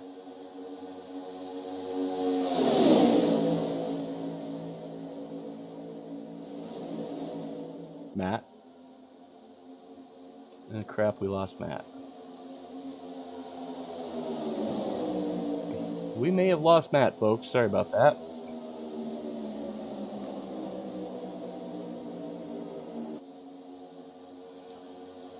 In case you're wondering what I'm talking about, that would be the Moonshiners League. One Mr. Kenny Capola has driven with the Bass Pro Shops on the coast of his Camry. Always up towards the front. Cody continuing that run right now as he's pushing Chu right to the point. Now, Chu has the clear, but he's going to stay with his teammate. Never leave your wingman. As here comes a Rildson trying to get a push from Bowles. And McCorkle started dead spanking last in this field tonight in the Bass Tracker number 19. Don't tell him that. He's right up there now. Plus 36 in third. Not 13, not 26, 36. Make that 37 now in second. This man found the nitrous button in this race car. And Chu just did the right thing. He waited till they could both get clear of the 13. And you know what? That's so smart, and that's a veteran move, because if he would have left him hanging, guess what? Later in the race, when it really counts, may not be willing to work with him as much. Now, Chu has won both his wins here in the iSNF have come at play tracks. So, Chu knows how to get it done, but it's hard to argue against, 60 top 10s in 110 starts. That's almost a 50% top 10 rate. That's one of the best in the league. That's darn good. Especially for someone north of 100 starts. I think that's probably the best in any league we broadcast. Hey, if iSNF hits DraftKings, I know where my money's going. Yes, always bet on the 11 at a plate track. To at least win, place, or show. Taking notes. Chu continues to command this piece out at the front, carrying the torch. Starting to see that sunset a little bit in the background, Tony Trapasso. And as that Florida sun sets, this track a lot of times can change its character, its dynamic. And look at that, water drain going up, now 62% relative humidity. Pressure's gone up as well. Track temp continues to go down, now 94 degrees. Well, Matt, we're only about 20 minutes before 8 p.m. in sim time. And a 5-mile-an-hour wind is coming straight off the beach. It's blowing all that humid, warm air off the water here over the track. And I don't know if you've ever got a chance to watch the live broadcast in the real world of the Rolex 24 at Daytona. There's 2 times a day where this place, you need a chainsaw to cut through the cloud cover fog. And that's twilight and sunrise. Yeah, the rolling fog, it is thick, like you said. It's almost like they've red flagged the Rolex 24 more than once for that happening. Yeah, it comes out of nowhere too. Before you know it, you can't see 3 feet in front of you. And luckily, the powers that be that are in charge of that race, they've looked at the situation and said, yeah, you know what, we need to get these cars stopped so that nobody gets hurt. Yes, sir. Well said, Tony. Not to mention that, in a time before electronic timing and scoring was the norm, the people in the scorer's tower couldn't even see the cars most of the time. Yeah, they have no idea where they're at. They can hear them. That's about it. Go on board now with Chu in the 11. Working with Bowles there in the 84. That's all on the bottom. Bowles going to take a peek quickly. Thought about going tie side. Going to keep it checked in the train. And they are coming up quickly on that lap car as he bails out, goes down the off track. the grid. Good job on the 15. Yeah, that's probably the wisest move that he could have made to get down and out of the way there. Jerry Parker, nicely done, sir. Give some love to the Detroit native. Jerry Push Parker. Another one of those that talented rookie class coming in this season. Yeah, like you said, some of the best rookie classes we've seen, or one of the best rookie classes we've seen in a long time, Tony. Yeah, in any league. That was no rookie move right there. No, it wasn't. That was definitely, this ain't his first rodeo. And we use the term rookie only because it's his first full season here in the iSNF. Right, first season in competition in this series. Lots of experience, though, elsewhere. As you do. This league has a pretty stringent vetting process as well. Well, let's just be honest, Tony. You just don't walk into this series, come out here and mess with the best in the business. No. That seldom is ever the case. And these guys don't even let you do that. Like, if you're new to the league, you've got to go through their tiered program. So Right. you're going to And they start haven't- with ARCA and Truck, and then you'll move up to their Xfinity Series, and then you'll move up to the Cup Series if they Right, think you're ready.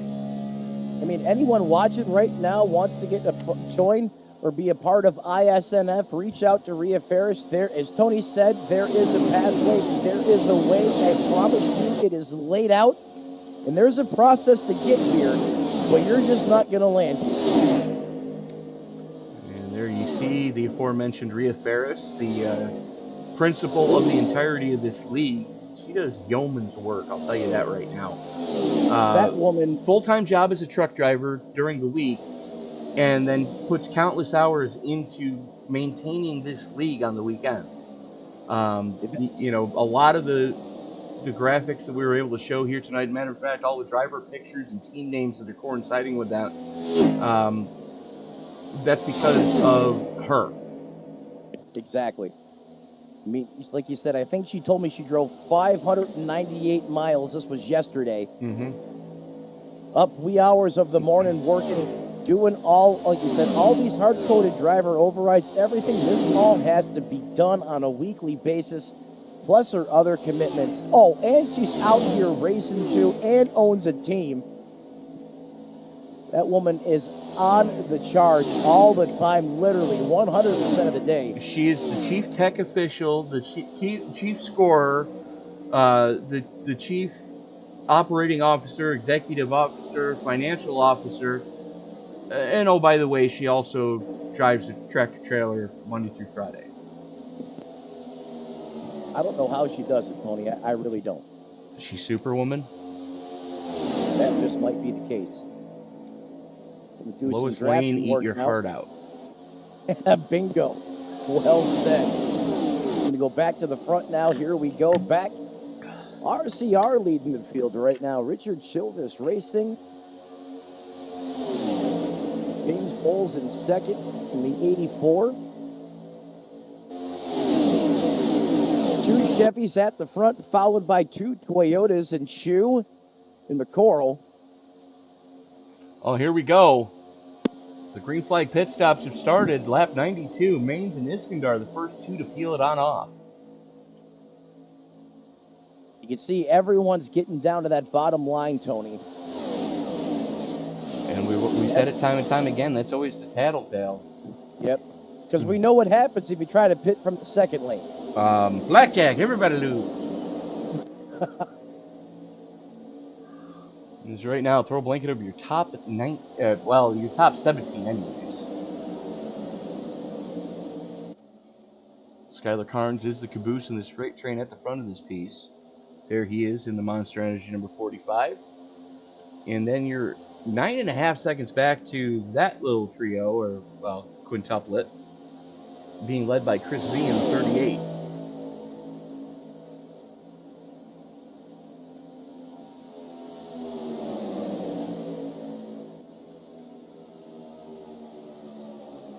$10 seconds is the gap to that front group. That's amazing.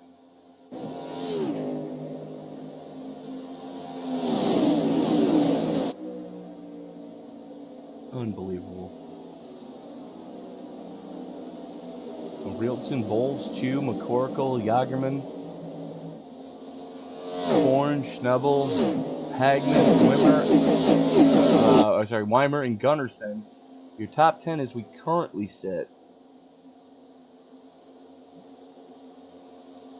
And get out of the way, Mike Iskandar.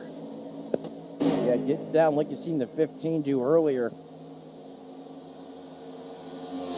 Good job there by the guy in charge here at the front. RCR machine, that number 8. Navigate around that single car out there. And if you guys, folks at home, didn't know, you don't have the battle buddy, you don't have the draft, you're at least 20 miles an hour off the pace around this place. Yeah, man, let's take a look at the dashboard here. A Realton is doing about 190 going into 3. Let's take a look at the 42 of Maines, over 10 miles an hour off the pace. Mike Iskandar is now up to speed. So is Maines. As They are currently the last 2 cars on the lead lap, I believe. Nope, they are the first 2 cars a lap down. So Lap down. between the 1 and the 42, that is actually a battle for, or a fight right now, a slugfest, if you will, for the free pass position when the stage ends. The all-ever important lucky dog. But, oh, by the way, everybody in front of them still has to come down for what should be the money stop of the stage. Correct.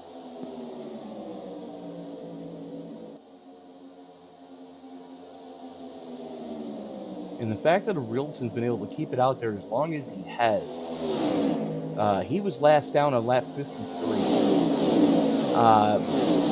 Bowles, Chu, McCorkle, Jagerman, all those guys were down on 57, so they've got about four laps more of fuel than he does.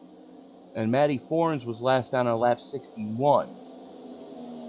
Arilton's the one doing all the heavy demo work as far as the air is concerned. I'm with you on that, Tony, 100%. But I'll tell you what, Bowles is doing a really good job staying dedicated working with him. Well, the fact that Arilton's already done 43 laps on this tank of fuel, and everybody else is now on their 40th lap of this tank of fuel. Got to imagine that juice box has got to get close to him. Yeah, absolutely. Whoa! Oh, crap. No, there goes Chu. Chu's in the wall. How did he keep it straight? What a job by the driver of the number 11. That's a veteran driver inside that race car. What in the heck happened, Tony? Well, Jalen Battle decided to take it 3 wide at the worst possible time. Let's go back and take a look at that.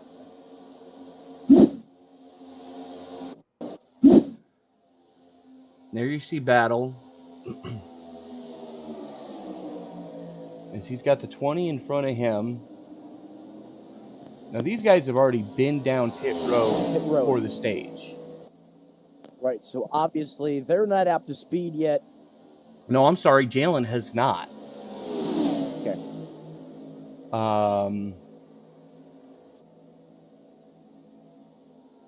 The 20 has not, and the 32 has not either. But they are just running with each other. They kind of just synced up in the right place at the right time. Yeah, and that's not. I had my camera messed up there.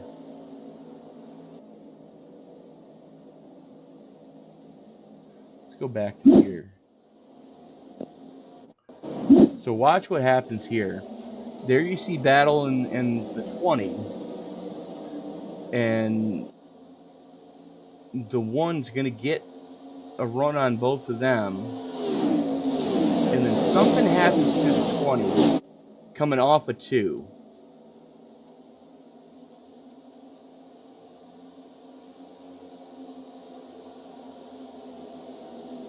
And Battle's going to take it 3 wide.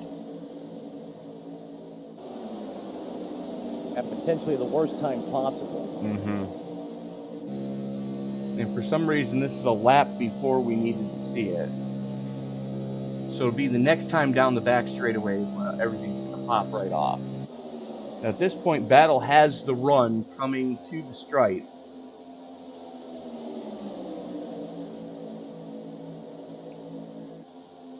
And as a matter of fact, he's pulling that train behind him right along.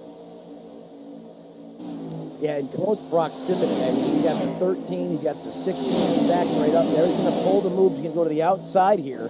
Yep. 16 is going to go with the 13. They're going to come around the 62. Everyone just leaves. No, that's the lead pack going around him. Oh, that's right. Thank you, Tony. So now Battle basically gets the lead back, goes on by.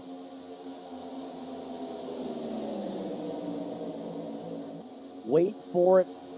Here we go. Okay, apparently my live timing and scoring hates my guts. Yeah, I thought that was it there, but it's not the case, Tony. No, it's going to be coming up, I think. But now let's get back to the live actions. We've got wholesale pit stops. Paul Witt and James now, Belt. caution. Oh, crap. Yellow flag out there on the racetrack, lap 101. Chris Smith having issues. Perhaps more problems for Brian Chu, perhaps. Well, let's go take a look at what happened with Smith first. Oh, he's already into the wall there. He's already ate it.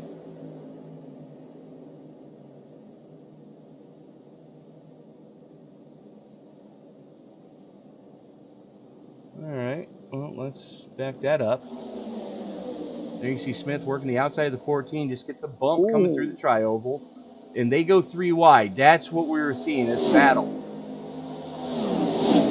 Yeah, battle 3 wide.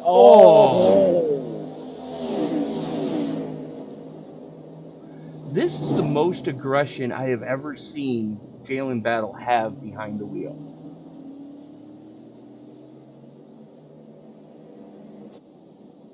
I'm perplexed.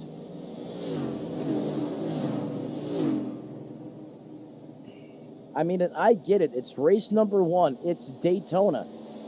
You know, everyone has high expectations for the year. I get that part, Tony. Right. But what I don't get is we're barely halfway. Or we're halfway. Well, we're You closing still in got halfway.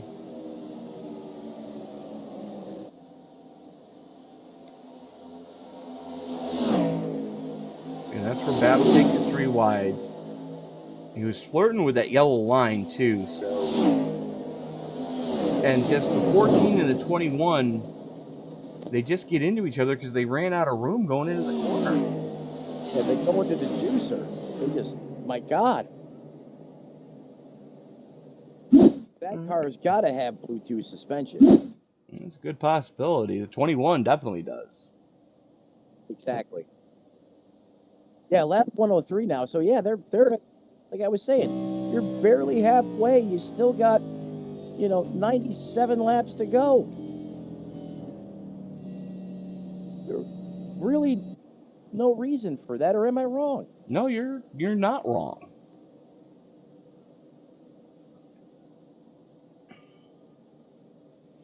Next caution is scheduled to take place on lap 120. And with that, we are going to step away, pay a couple bills, and we'll be back right after this.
Ladies and gentlemen, race fans, welcome back to the World Center of Racing right here from Daytona Beach, Florida.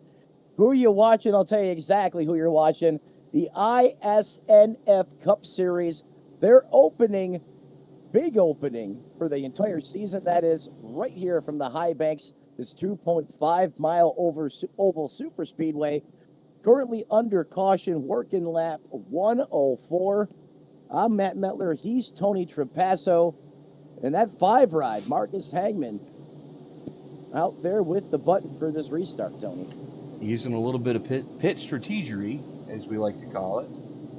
Marcus was down on lap 97, so when the caution came out, he came down for fuel, mind you, as did Cody McCorkle, Matt Forens, James Bowles.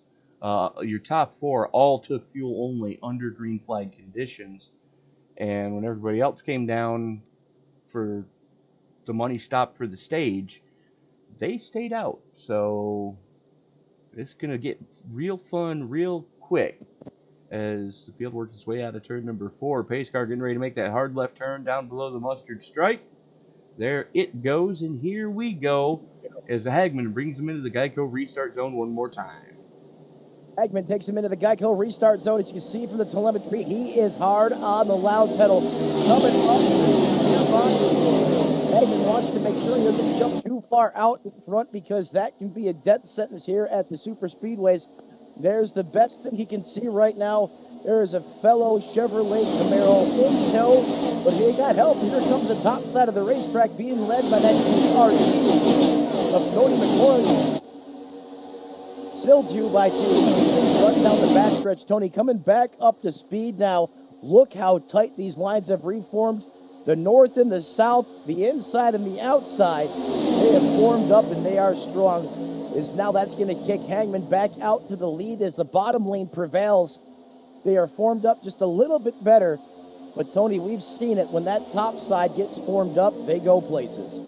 And they're starting to get organized now as Bowles starting to push on McCorkle. Now, mind you, McCorkle started dead spanking last in this piece when the green flag came out as, oh boy, here we go. Everybody abandons Hagman. They just left Hagman out to dry like Hagman. They hung him pretty much there. There goes the 13, Matt Forens. We were talking about him earlier. Tony, you were. And now he's leading this piece. Absolutely is. The New Bern, North Carolina native for Clove Racing. Making it happen. This will be a good finish for Clove as their colleague, I should say. And here comes that bottom lane back. Just when the top side stole the cookies, here comes the bottom. Oh, and look who's leading the bottom lane. No surprise, Tony Trapasso. I don't call him the world's fastest Swede for nothing. As Marcus Hagman making it happen on that bottom shelf right now with a lot of help from the 8 of Alex Abrilson. So 2 Swedes working together very well on that bottom shelf. Yeah. And then you've got the 2 Penske Fords right behind them. Yeah, so really good cars right there, all working on the bottom. Look how nice that top lane is formed up. I understand the bottom lane has an advantage right now, but I mean, when you got, you got Forens, you got the 31 there of Hendricks. I mean, he's back. He had it this year. That car's fixed back up, it looks like. He was a lap down at one point. Wrecked out at one point, exactly. And then behind him, you got the 16 of Martin. I mean, he's right there as well. It's not going to be long before this top lane gets its act back together. But right now, I mean, look at the pushing and shoving going on between the Swedes, Hagman and Osborne. I mean, these guys are just going at it right now. Yeah, Rildson giving Hagman all he can handle right now up in front of this piece. And both those guys are no slouches either. Hagman sitting plus 13 after having an abysmal dual qualifying race. Same thing goes for Rildson. And, never count out the double deuce of Gunderson. I mean, those 3 guys do know how to get it done on an oval track. Even if you're expecting them to be able to give the car the Scandinavian flick, yeah, they can do that, but they can also hold a very pretty wheel here at Daytona. you got to hold a pretty wheel. That's what Dale Jr. always says in his download. And where did you get that from? I know it's from a driver in the past. Nope, Glenn Woods. Wood He's Brothers been around- fame. Yeah, he's been around for a minute. Yeah, just a little bit. one of the OGs in the Cup Garage. Yeah. Leonard Wood. I know we've lost Leonard, but Glenn still's out there charging. And I'll tell you right now, even back when I was in the Cup Garage, there were two guys that if you saw them walking through the garage area, you kind of lowered your voice and didn't say anything off color around them, just out of respect. And that was Glenn Wood and Richard Petty. And I'll tell you right now, Richard Petty used to get pissed at me all the time because I would refer to him as Mr. Petty. Wanted you to call him the king? No, he wanted me to call him Richard. No way. I couldn't do it either. Sir, no disrespect, but that's never going to happen in this lifetime. Yeah, I couldn't do it either, Tony. I don't blame you. And then I told him one day, I said, the only way you're going to get me to call you that is if you hire me. He laughed and we parted ways for the day. Good sales pitch. And I said, what? I'm serious. Oh, my. 3 wide. Why? Well, the 62 to Jalen Battle, he was coming up to speed there, just off the pace. There was no help around him. And then just as that was happening at the top side of the racetrack, something cooked off at the bottom as well.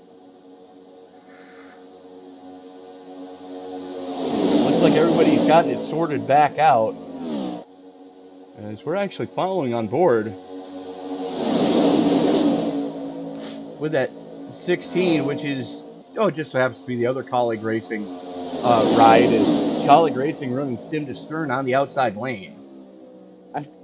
I can't help but laugh as he's got, I'm probably in last.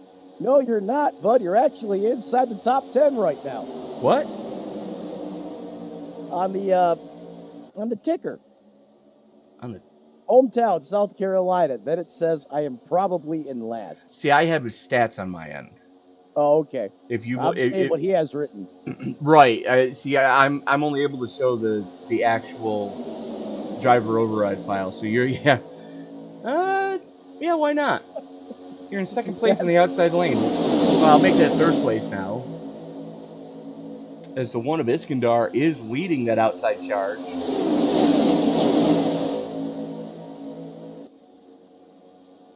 Iskandar still having himself a good run here, Tony. So many times the bridesmaid, but never the bride yet. Daytona can change all of that. As yes. We've seen throughout the course of history. Whoa. Oh, boy. Matty Foreign's got into the wall going into 3. Get skinny, boys. Oh, they're still bobbing and weaving. How did they not wreck that? What a drive by Forns. That had to be a white knuckle moment for the 12 Maria Ferris, because if something had cooked off right there, she would have been right dead center of it and nowhere to go. That would have been front row VIP tickets for the replay, that's for sure. Not that she wanted them. No. Those are VIP passes that any race car driver wouldn't want. Look at Weimer here in the 2. He's gained himself a bunch of spots out there on the racetrack. Sitting +8 from where we started. And, the pride of Lancaster, Pennsylvania, definitely having a good run. He's already got 1 win, and I believe that is at a plate track. So, yeah, Weimer from Lancaster, PA. I didn't know there was a Lancaster, Pennsylvania. There's definitely a Lancaster, New York. Yeah, no, Lancaster, Pennsylvania is on the opposite side of the state from Lancaster, New York. It's over there in Amish country. Some of the finest woodworking you'll ever see out of Amish country. Absolutely. And as I was mentioning last night during the race that you were driving in, if you're going to go to the real world Pocono race, make a week out of it. and take the family around to see the different historical sites and, you know, Amish craft stores, and definitely go to Shady Maple. Yeah, Long Pond, Pennsylvania, that's where the racetrack is. Mm-hmm. And I used to love that racetrack till about overtime hit last night. Oh, yeah. Yeah, because you got wrecked out just after the white flag came out and we were officially racing back to Checkers. Yep, I But- was having a heck of a run, too. But, Now, Matt, have you ever been to the Shady Maple over there near Reading? Yes, I have. Wonderful time with kids. A quarter-mile of food. A quarter mile. And guess what? Real maple syrup. Real maple syrup, and it's got about 8 different meat stations that That you know, it does. they'll carve the roast to your satisfaction, or they'll cook you a steak fresh. They'll cook you a nice piece of kielbasa fresh. Well, I guess it's sausage. Oh yeah, no, I didn't eat for 2 days after I left there because I couldn't. I'll tell you what, who's cooking with gas right now? That's Marcus Hagman. Still out here. I mean, at the forefront, at the helm, leading the charge. The one type of win that has eluded Hagman is here at a plate track. He's had good runs. That could have ended poorly. As the Iracing got shuffled coming through the trioval. Yeah, he got scuffled big time. Now, look at that, this behind him, Tony. That little bit of a blip, that causes people on the bottom, they have to flare out to the top, and they're still shuffling because of it. Everyone out of sorts.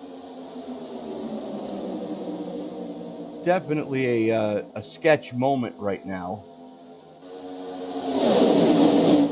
And that's the other side of this piece. You know, when you have things that oftentimes we see incidences kick off mid-pack, but a lot of times they don't initiate there. They start further up front. Well, you take a look You take a look right now. You can throw a blanket over your top 14, and then you're 7.5 seconds back to Jack Yackerman, who's another 3.25 seconds over Harsh Masal. What's going on with Hagman?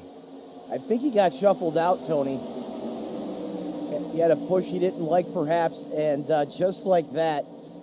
You'd rather bring the car home in one piece than worry about stage points. Exactly. It's not about who wins the stages, per se. It's all about getting the trophy, getting the dub at the end here. And you got to have a clean car to do it. The colleague car is now out at front, but oh, look at this. The 24 says, I don't think so. It's the first time we've seen Dan Solo tonight. Thank you. And don't ask me how to pronounce that town of his, because I've gotten it wrong every time I've attempted it. I know Solo trying to do it on his own. He's trying to, but we're under caution. There's the stage. So let's take a look at those stage points. Harden, Solo, Forrest, McCorkle, Bowl, Schnebel, Arildson, Van Maastricht, Gunnarsson, and Weimer getting the last points here in the stage. So with that, we're going to step away, pay a couple more bills, and we'll be back right after this.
under caution. And we are back at the World Center of Racing.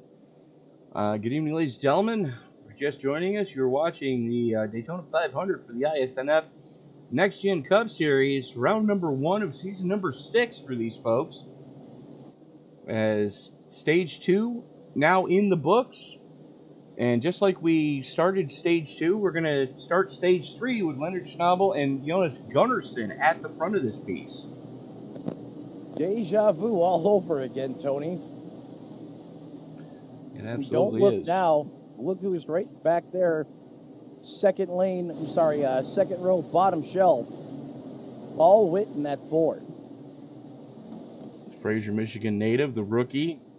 Been up front all day. The only problem is nobody's wanted to work with a Stewart Haas driver. Not even his own teammate. That's just it. Has he gained any respect? Has he gained any flex? We're shall about soon to find see. out, because that driver has been fast. You can't take that away from him. Mm-hmm. Just nobody's Pace car. wanted to work with him, but they're going to come to the point where they're not going to have much of a choice. You're going to have to at some point. Speaking of that, we pull the trigger here one more time. Back up to speed, up through the gearbox we go. Schnabel continues to lead this piece. There is Paul Witt in tow. Wall at 22. Oh yeah, look what's leaving the top side now. Those two Cali Racing whips of that's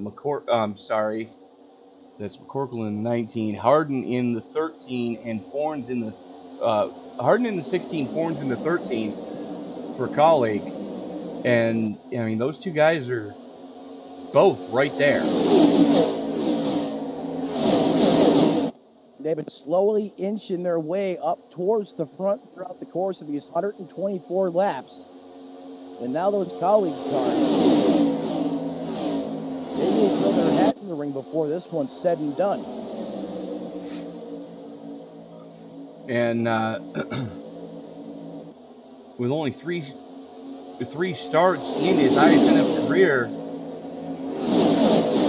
Hares Marcel out of India. So good to have you aboard, sir.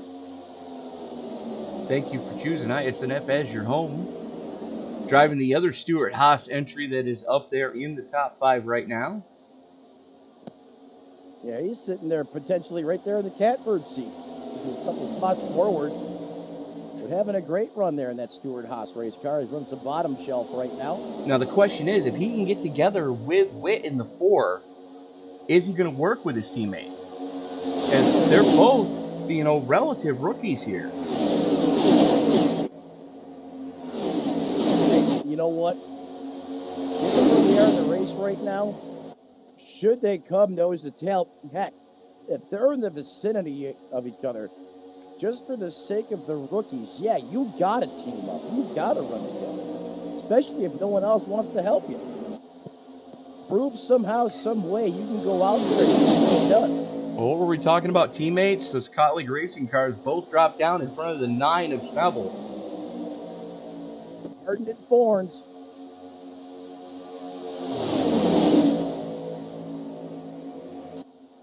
Harden showing the way. Forns pushing him right now. Everybody kind of minding their P's and Q's as Bolts drops in between Witt and Gunnarsson. Bottom lane getting real organized very quickly here, as the top 12 already have a 3.25 second gap over that chase pack behind them. And that that peloton back there is going to need to get organized quick, fast, and in a hurry if they're going to have any shot at closing in on that front group tonight. And they're not where how they need to be configured right now. They need to get strong, quick, fast, and in a hurry.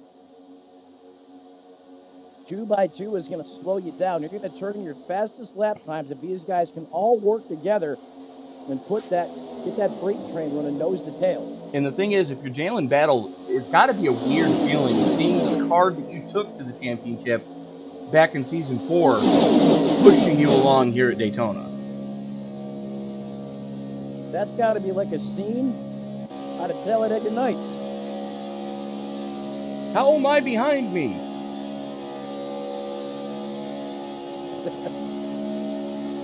Pretty much, comes up and gets a love tap from the 24 as well. Dan Solo, another one of the sweetest contingent there. I'll tell you what, Tony, through 129 laps now of competition, minus the caution flags, I mean, these competitors have been putting on a clinic. Oh, absolutely. I mean, you take a look at just the stats on this race alone here in this league.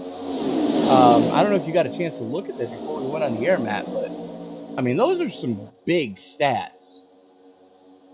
Average number of cautions. Okay, it's a little heavy with 13. That's still not too bad.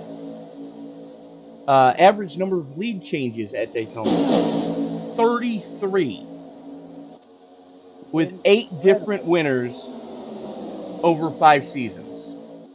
When I was looking at the stat sheets, I was like, okay, who's this in Hollywood? But that's not the case. Those are legit numbers. And numbers don't lie. Exactly. And oh, by the way, as I go and look for him again, the driver of the 62 just so happens to have come into tonight leading the most laps here at Daytona with 137 laps led. That's incredible. That's just outstanding. Obviously, talking about Jalen Battle there in the 62s. We currently feature him right now on the live coverage right here from SRM. Smash the like button, ring the bell, come home to 7 days of high-flying, high-octane racing action right here on SRM. iSNF Cup Series doing what they do, putting on a thriller. Just about every racetrack they invade, what they go to throughout the course of their season. Yeah, absolutely.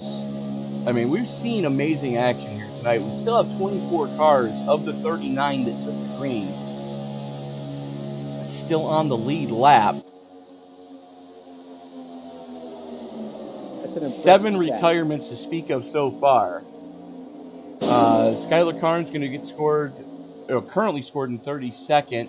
Chris Smith in 33rd. Rhea Ferris is still on track, so she can make up some spots before this race is out. She's currently in 34th. Charles Robertson, Jake Grout, Mikael Hagstrom, Dakota Henderson, and Emily Cottrell have all decided to put it on the hauler early. And I dare say that Emily is probably up on top of the spotter stand as Lena Sprostrom is still out there. There is her husband in the Bass Tracker number 3 Chevy. Yeah, one of my favorites, I believe, from the other league we used to cover, Tony. No, that would be the 19. The 19, thank you, Cody Tony. McCorkle. McCorkle. And where else have we seen a Toyota Camry with Bass Pro Shop Club on the hood? Mr. Excitement, Kenny Cavala, Moonshiners on Wednesday. You know, it's doing right for Kenny. It did great at Loudon in the real world last week. Doing pretty good right now, too. And McCorkle is plus 30, sitting in 9th after starting shotgun on the field, by the way. You know, some of these guys that really pride themselves on working their way through the field, sometimes it's by design. Other times, you know, you breathe on a wall here in qualifying and iRacing. The laps negate it. Some of these guys, the purists that do it week in and week out, they make it look so darn easy. And it's anything but. Yeah, it absolutely is. But one of the guys that has made it look relatively easy tonight is that 16 for Colleague Racing. That is Chase Harden out of Summersville, South Carolina.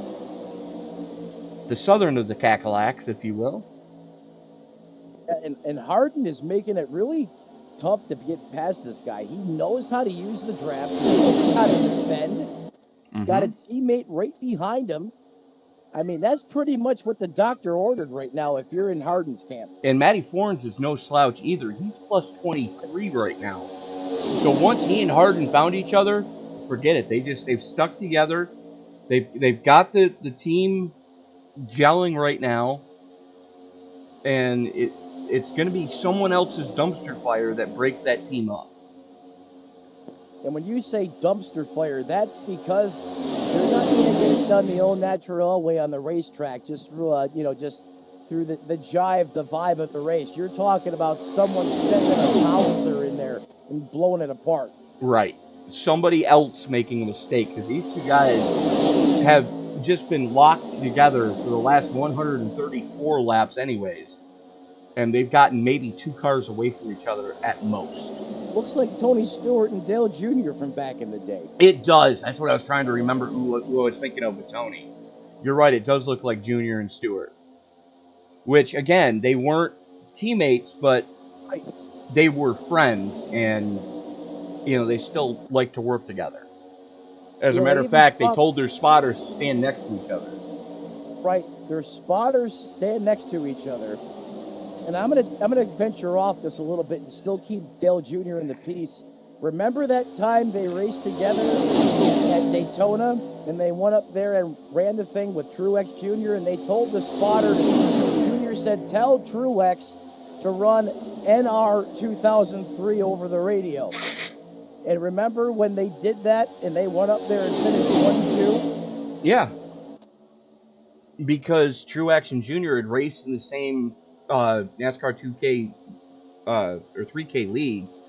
Right. And apparently they were working on something in the off season together, and what do you know, it worked in the real world. Yeah, fishing up on the top shelf, where it wasn't really that popular, but they made it work. And yep. I'll tell you right now, Horns and Harden right now, I mean, they're putting up a force field here at the front. Bowles is trying to figure a way to get through it. He just can't size him up. Someone just got a big run on the top side of the racetrack there, but he has no help. That was Iskandar. No one went with him. I mean, nobody. Well, here's something we do need to mention in your top 4. Harden and Forn started way in the back. James Bowles in third. And Jack Yagerman in 4th are back even with the board of where they started this race. Yeah, we haven't seen Yagerman anywhere close to the front in quite some time. First caution. Veteran move. They kind of went to the back a little bit, trying to stay out of the calamity and the chaos. Tony done so, and I mean, now he's starting to feel the urgency pick up a little bit as now we're approaching lap 140. And Matt, remember what we were talking about when this stage started? And we asked, what if? Right. It's what if time. It's what if time. The 41 of Massell has found wit. He's just not close enough to really help his teammate a lot right now. But he's getting there. He is. And he's kind of tiptoeing right now. He's being a little bit cautious, and I can't say I blame him on that one. Because we still have 2 pit stops to go here tonight. Right, still 2 pit stops to go. Haven't hit the money stop in this stage as of yet. But slowly but surely is getting up there with him. Oh, look at this. Marcel and Paul Witt nose to tail.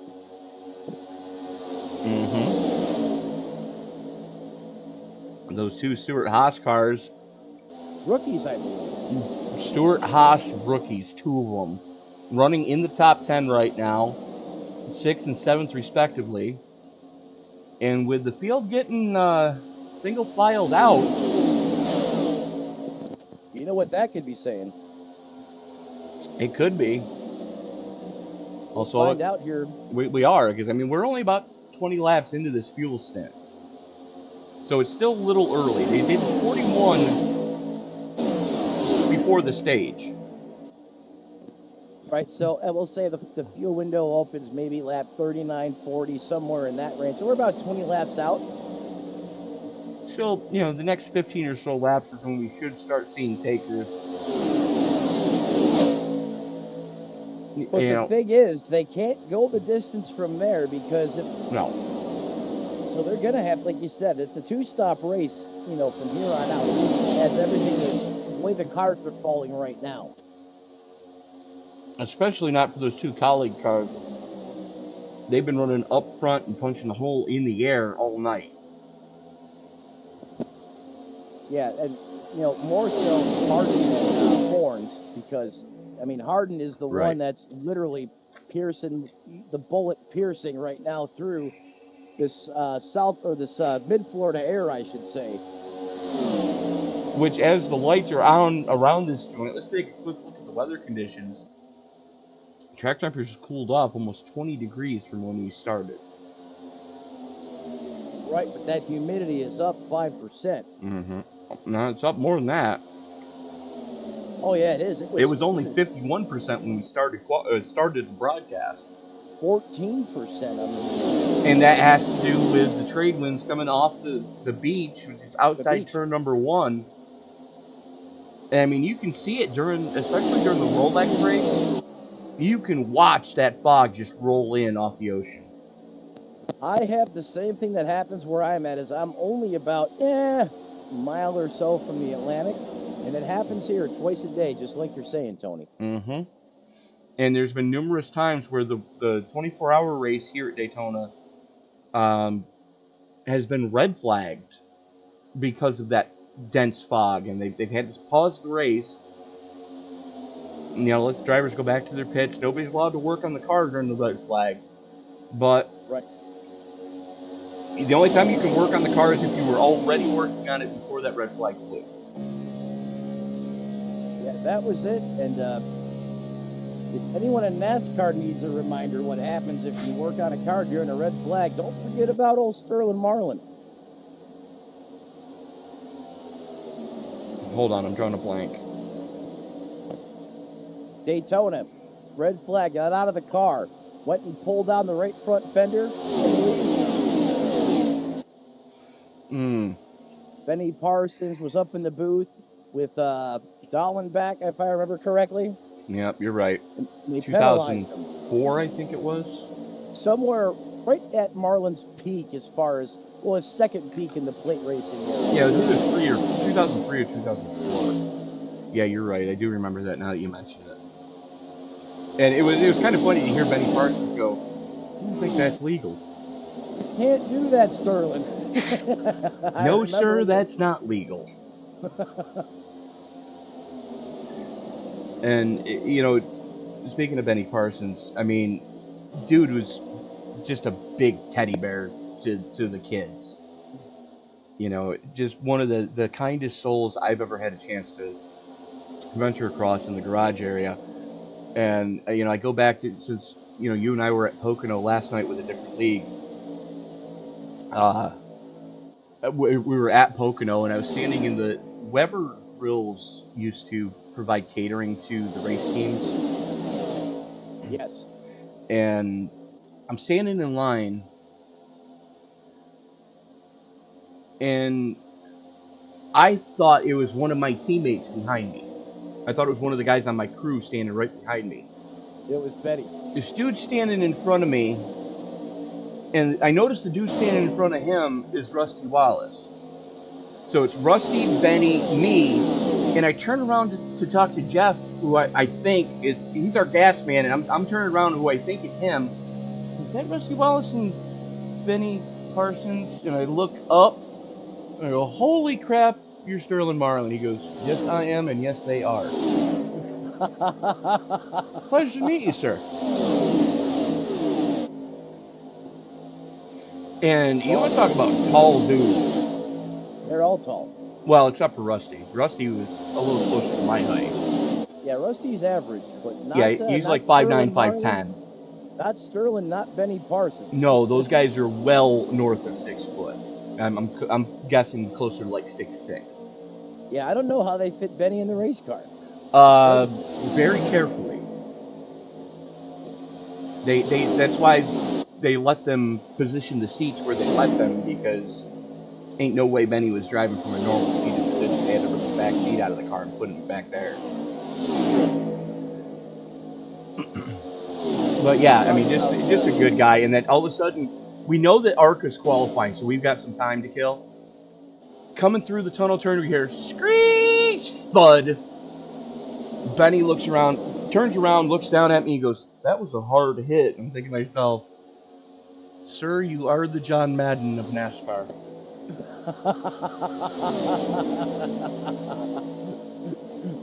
I'll tell you what, like you said, everyone said he was a soft teddy bear. Not in the race car, he wasn't. No, he was a hard-nosed, foot to the floor. He was not a finesse racer, let's put it that way. No, he used didn't- the front of that car like a battering ram. Well, he didn't purposely wreck the car or his opponents, but he wasn't afraid to give him the chrome horn.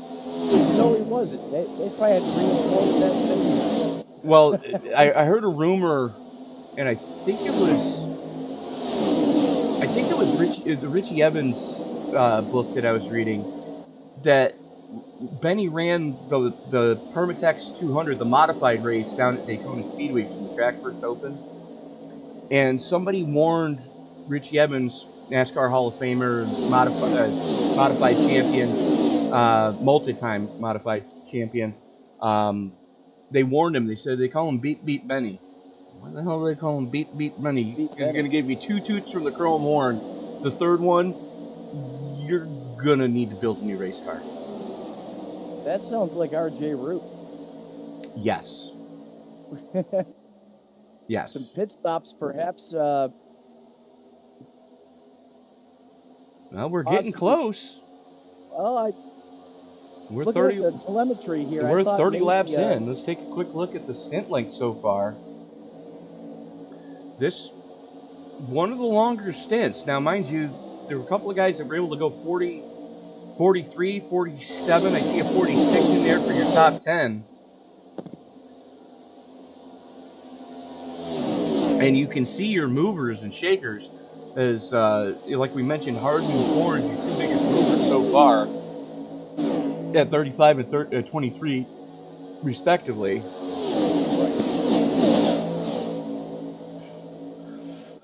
And we're only 28 laps into this run, so I would expect them to be able to go probably another 5 anyways.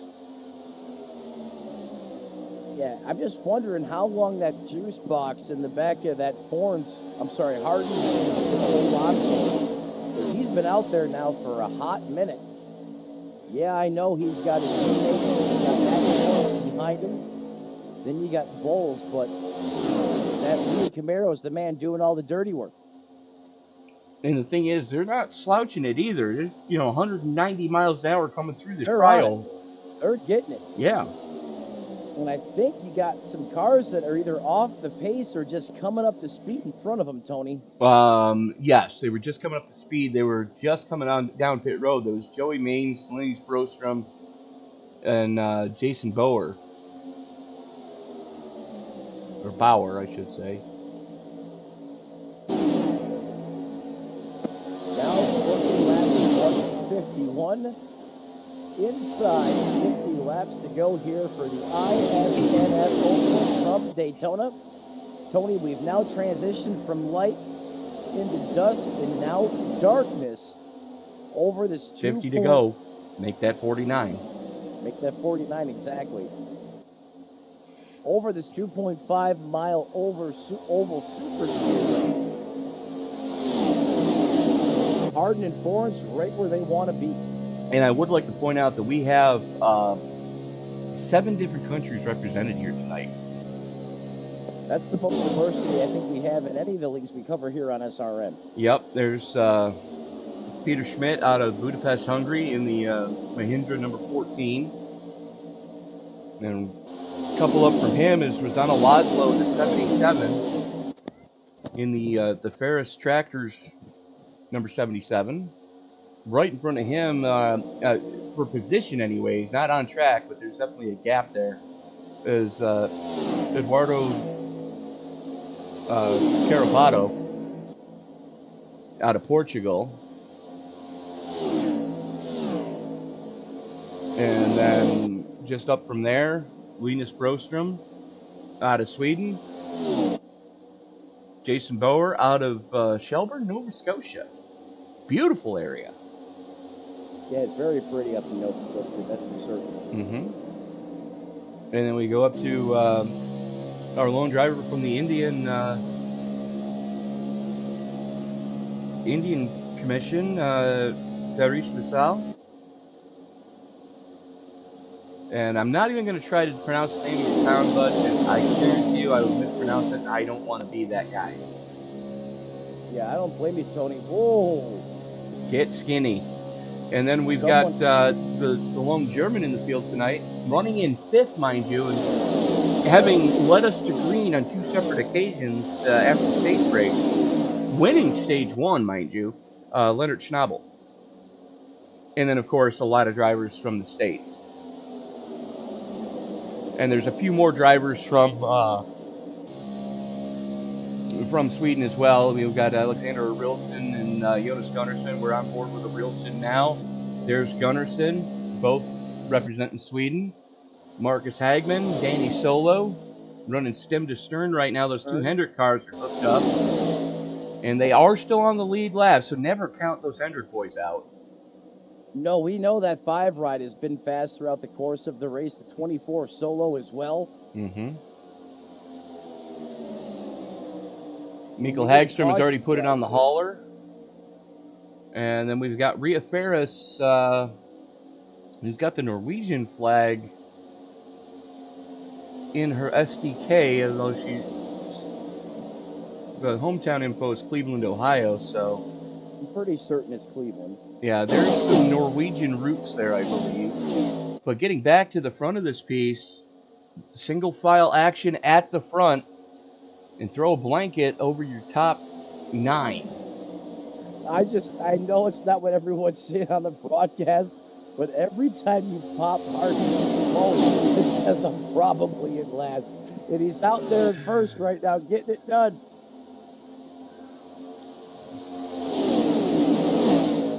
And yeah, we're not able to see that on this end. Right. But I would be laughing too if I saw that. You know, kind of like Brendan Edstrom, who's got that thing on Wednesday night, or yeah, exactly. Your mom's favorite driver. No, your sister's favorite driver. Your sister's favorite driver, exactly. These colleague cars, they are making a bid here. They could be the ones that... Teamwork. All loads led to Rome at one point. In Victory Lane, you might have to go through these colleague cars to get there. That's what it looks like right now, is unfortunately Matt doesn't have his stats listed. But yes, that is Matt Foran's picture there. New Bern, South Carolina. Or North Carolina, I'm sorry. Yes, New Bern, North Cackalack. And then you got Hardin from the South Cackalacks.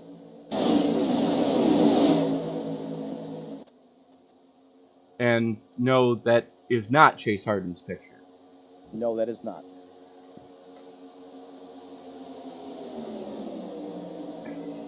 Bowles continues to be content right now in 3rd, Tony. Jagerman in the 43. Schneibel, Paul Witt. Top 6 as they run right now. They'll have that pit stop configuration right now. They do. Is now approaching a lap 160. 158 currently on the board. Everyone perhaps just riding content right now, buying.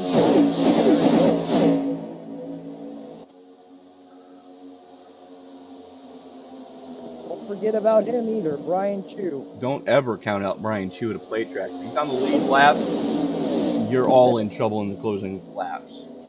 Yeah, if Brian Chu's on the lead lap, he will do whatever he can. And he knows how to navigate through this field. He absolutely does.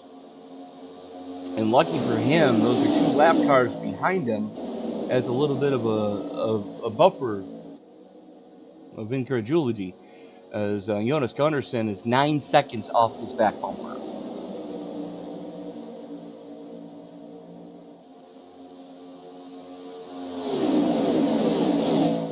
These guys just picking him up, laying him down, still single filed up here at the front of this piece, as we are now 38 coming to 39 laps. Unreal. 39 laps on the tank at Go Fast.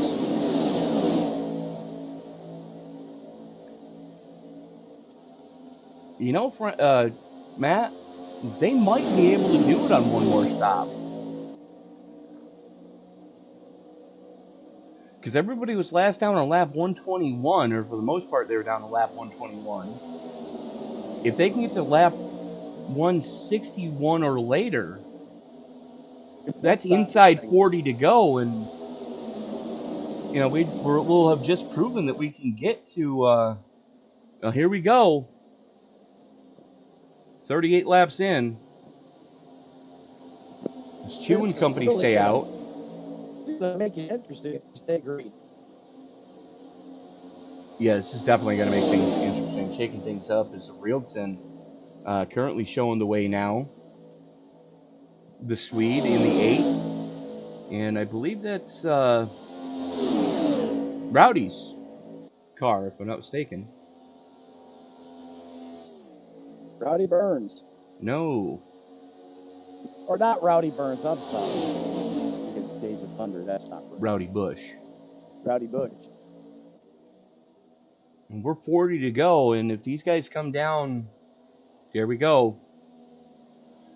The only one not going pit side is the 77, and he's a lap car who came down on lap 118. Rosanna Laszlo staying out, but Rieldson and Chew down pit road they come. 40 laps in. Did you see Rielson's entry to pit road there? Yeah, that was a little sketch. I mean, he was, really into the abyss there, down into the flats. I mean, he was almost at the wall. Well, he wanted to make sure that he could get ghosted as soon as possible so he didn't get run over from behind. Because all you got to do is just touch that concrete section of pit road, and guess what? You are officially not touchable. And it's right now, that is your race leader who still has to come down pit road. Jonas Gunnarsson, Cody McCorkle, all right there. Brian Chew being virtue of one of the last ones on pit road. They're seeing a Rieldson. He's gotten by a Rieldson. And this is essentially your race lead. And they just got to get up to speed as here comes Horns and Company. Yeah, Horns and Company's going to overtake them on the outside. That's because Chew and Rieldson just coming off the pit road. Look at him pushing all over the back of the 11, trying to get them guys up to speed. Absolutely. As Gunnarsson and McCorkle currently still showing the way is that is Forns and the 9 of Schnabel. What happened to the 13? Or 16, I'm sorry. Oh, wow. Yeah, something really changed its face up here.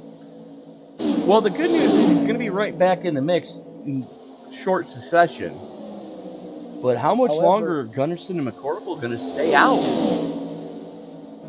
Well, I guess we're really finding out literally how much juice they have left in the tank. How far do they go? They've both been 42 laps on the current tank of fuel. That's a long time to be out there. Yes, but they haven't been leading. But they've been in the draft. We talked about this earlier. And the thing is, it's more Gunnarsson. McCorkle's back here by his lonesome. McCorkle's got no help. Gunnarsson's in. There comes Gunnarsson right there. And the double deuce, the 22's on pit road.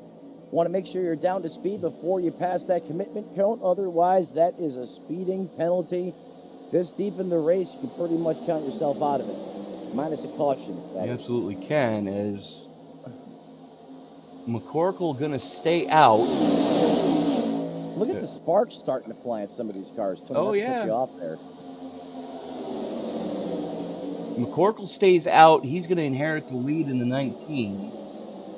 And your effective race lead is that group right there of James Bowles, Matty Forens, Chase Harden, Paul Witt, Jack Yegerman, Alex Rieldson, Brian Chew, and Larry Schnabel. So you're second through 9th. And then you're about a 9-second gap back to Gunnarsson in the double deuce as he comes off pit road now. And he is definitely going to lose the front pack.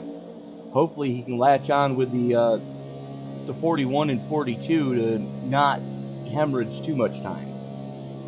And look at this. You mentioned Brian Chu earlier, Tony. If he's on the lead lap, he's in it to win it. Not only that, he's going to be in the lead pack. He is. He is definitely, up in the front of this.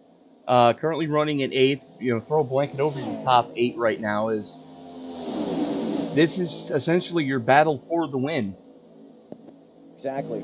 As we are 35 to go here tonight from Daytona. Some of the onboard shots being brought to you by Jimmy Agenfeldner and company. They do some really good camera work right here for us at SRM. I like the move that Brian Chu there. Let me just, you know what? I got no problem being the caboose right now. Let me sit right back here in case something does pop off with the cars in front of me. I might have some more time to react, stay out of it. But he is holding on to this lead freight train. And I'm sure everyone knows in that piece exactly where that 11 car is. Well, he's been doing it for so long here in this league that everybody knows what's coming. Well, at least the guys that have raced more than once on a plate track with this group. I can tell you Forns knows what's coming, Iracing knows what's coming. And that's it in this front group. Everybody else is a rookie. You got Bowles, who it's not his first rodeo. He's leading the piece right now, being the, quote, fuel pig. 51 starts with the iSNF Cup Series. Right. And you got Matty Forns right behind him, who has quite a few starts in the Cup Series. And then you've got Harden, who's got 15 starts, so he's been with the series 1 season. Witt's a rookie. Iracing, he's been around a little while. Schnebel is a rookie. Jagerman is a rookie. A lot of rookies up here. It is. And then you've got Chu, who is far from being a rookie. A veteran. He is one of the OGs. Exactly. You know what I think is a little ironic right now? Earlier in the race, no one wanted to be within 2 feet of that four number Stuart Haas machine of Paul Witt. And there he is, making these guys have to work with him. As a matter of fact, he's the only Ford here in the top 8. And, oh, by the way, Brian Chu is the only other non-Chevy in this top 8. Yeah, Chu in the TRD-powered machine, that Toyota. Yeah. Everything else rocking a bow tie in the top 8. Yeah. Make that the top 8 and the lap car behind him. The 78, right? And 78 of Bob Wyckoff. We haven't talked too much about Bob. Another one of the OGs here in the league. Having some problems earlier, got caught up in someone else's dumpster fire, and unfortunately ended up a couple of laps down, but still plugging away at it. Yeah, they tried to dump him off at the petting zoo, but he's still in it. And a greater finish than DNF rate for Bob. Bob is like me. Bob reminds me a lot of myself. Only he's got a couple years on me, so I'll call Bob my bigger brother, because we may not be the fastest horse in the barn, but we're still going to be plugging away at it when the sun goes down. We'll find a way to keep that midnight oil burning. 87 starts, only 31 did not finishes. That's impressive. I'll take that. I'll take that any day. That's the guy I want driving my car. Right. Because he's going to figure out a way to get that thing home, and usually it's in one piece unless somebody else screwed the pooch. Now, Tony, you know who's got 1 start, no DNFs? Paul Witt in the 4. Well, that's because this is his first start. I understand that. I'm playing devil's advocate right now. I like what this kid's doing. I've been watching him. He hasn't done anything crazy all race. He really it's has it. just nobody wants to work with him because he's a rookie and they don't have that confidence in him yet. That's going to take probably about half a season before these guys are going to be comfortable racing around this crop of rookies, especially with as tough as this crop of rookies is. Great rookie class, and I get I get the mentality, I get the logic, I get the psychological side of it. You got to earn your keep. You got to prove you belong. But even with no one even wanting to come with, touch this kid with a 12-foot pole, Paul Witt is still in 4th place. I mean, what if someone decides to work with him? What if? Well, right now it's going to have to be either a Chevy or a Toyota that's going to work with him because these guys are just picking them up and laying them down, and we're closing in on 25 to go here tonight from Daytona. And I mean, like I said, Witt hasn't done anything crazy. It's just this is the confidence builder that the rest of the league is going to need in him as the series moves on, because I can guarantee it, when they get back to Talladega, if he finishes up in the top 5 like he's currently running, there's going to be a lot more guys wanting to help him at Dega. Exactly. This is really just kind of putting his resume out there in the open, making it wide open for everybody right now. He is broadcasting this to everyone that races in this series, in this next-gen race car. And Matt, if you go into your hamburger menu and your timing and scoring and have it show iRating, you're going to see some surprises in there, I think. You know what? I typically don't do this, but I will do this just for you, Tony. And for those of you wondering, iRating is how how iRacing places you into the official races. Oh my God! I know, right? Are you kidding? I'm shutting that off. Yeah, you want to run with the iSNF next week? No, I'll pass.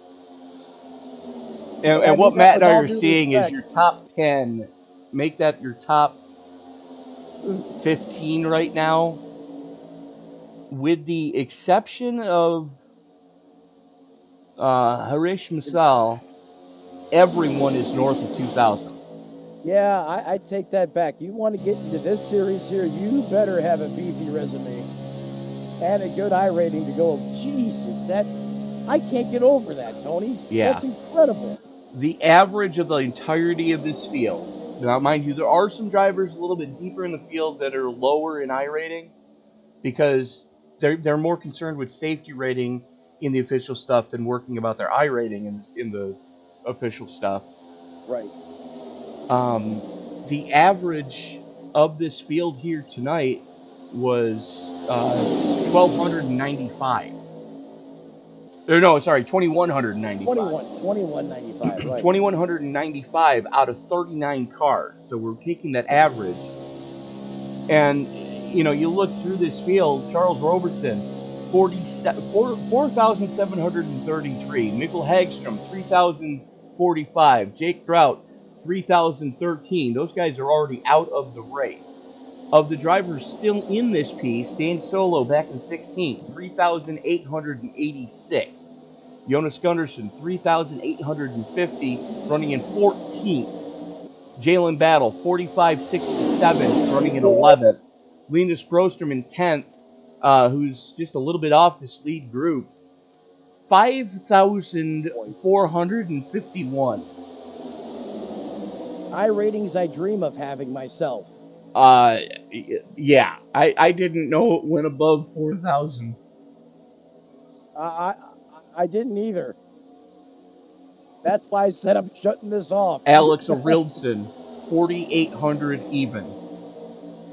That's just insane. Oh yeah, and he's just making a move for 4th place right now. I'll tell you what happened when we were going through those iRatings. Witt almost got wiped. Yeah, He almost got taken out. I did see that. By the big beef behind him in the 9. Schnebel almost got him there.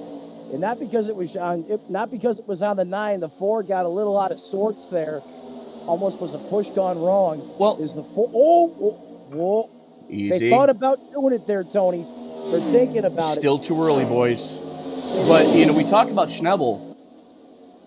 Did you happen to notice what the Germans' iRating was? On paved ovals. Not something they usually do over in Germany. No, usually it's all about road course racing over there. The GT3 stuff. 2,756. That I wonder what his road rating is. I don't even want to know. I don't want to know. That would be kind of scary. I don't even want to know. Well, you go back to the 24th position in Eduardo Carapato. Oh, we got one around to the back. Caution comes out deep into this one with lap 22 on the board. Oh, the 7 again. Tomlinson in the Camaro. Disaster struck that race car. Was it self-inflicted or not? Not sure yet. But Tony, this changes everything.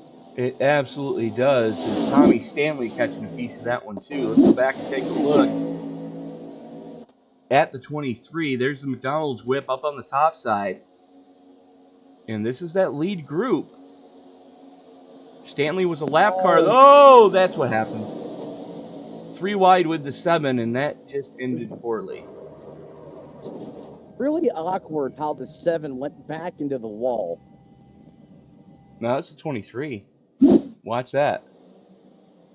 Oh, the 7 absolutely got a piece. Mm-hmm. As we're going to watch this again, keep your eye on the 7 who's getting up and out of the way. He's doing the right thing. Just accidentally bumps off the wall coming through the tri-oval. That's what happened. And just gets into the 23, and the 23 just completely rips the nose off of that McDonald's whip. Yeah, those golden arches aren't so golden anymore. Would you like fries with that?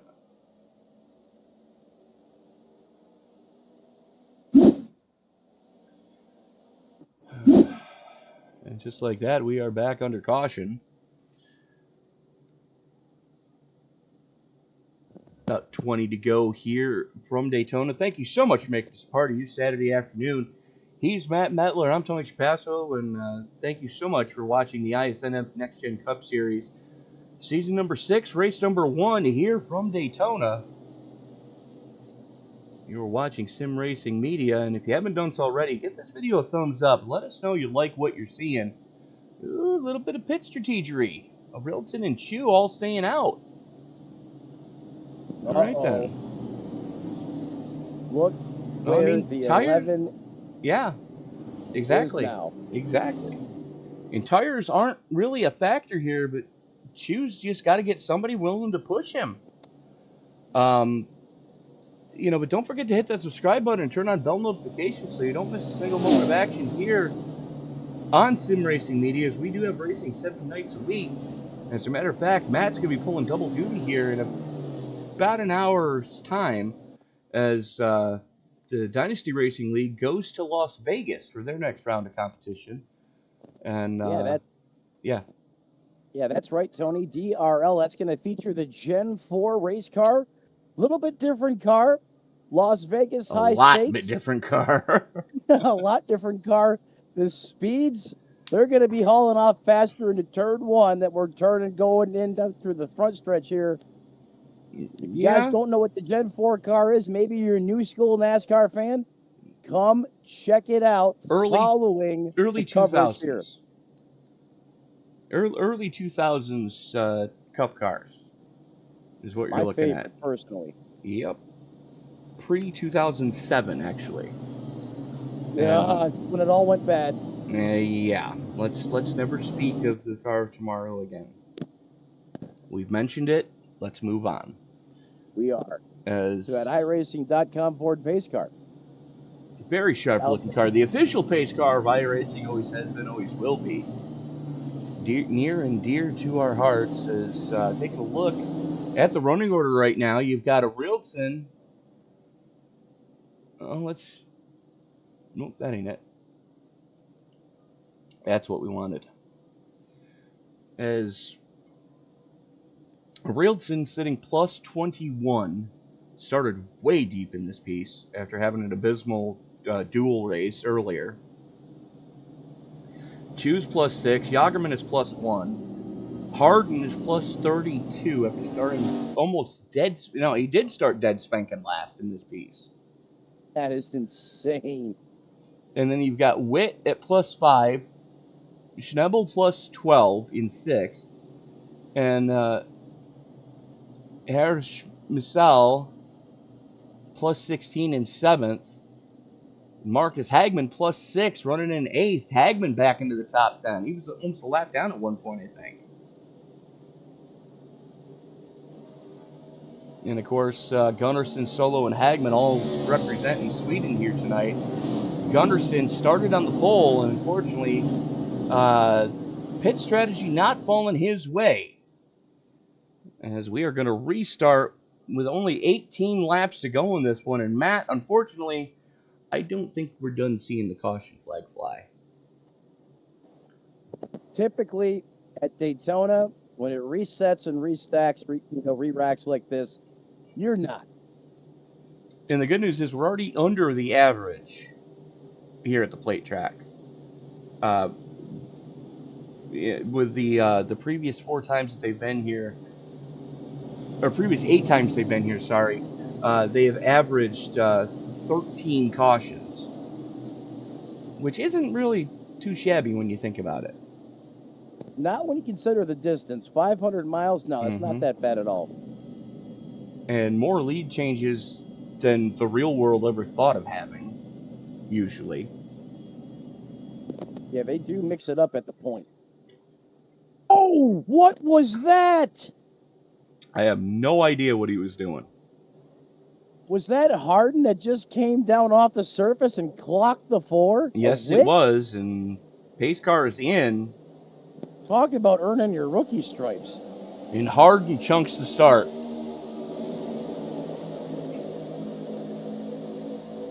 Oh, this is going to end poorly. Harden got black flag for that. He gets up and out of the way. It's pretty wide.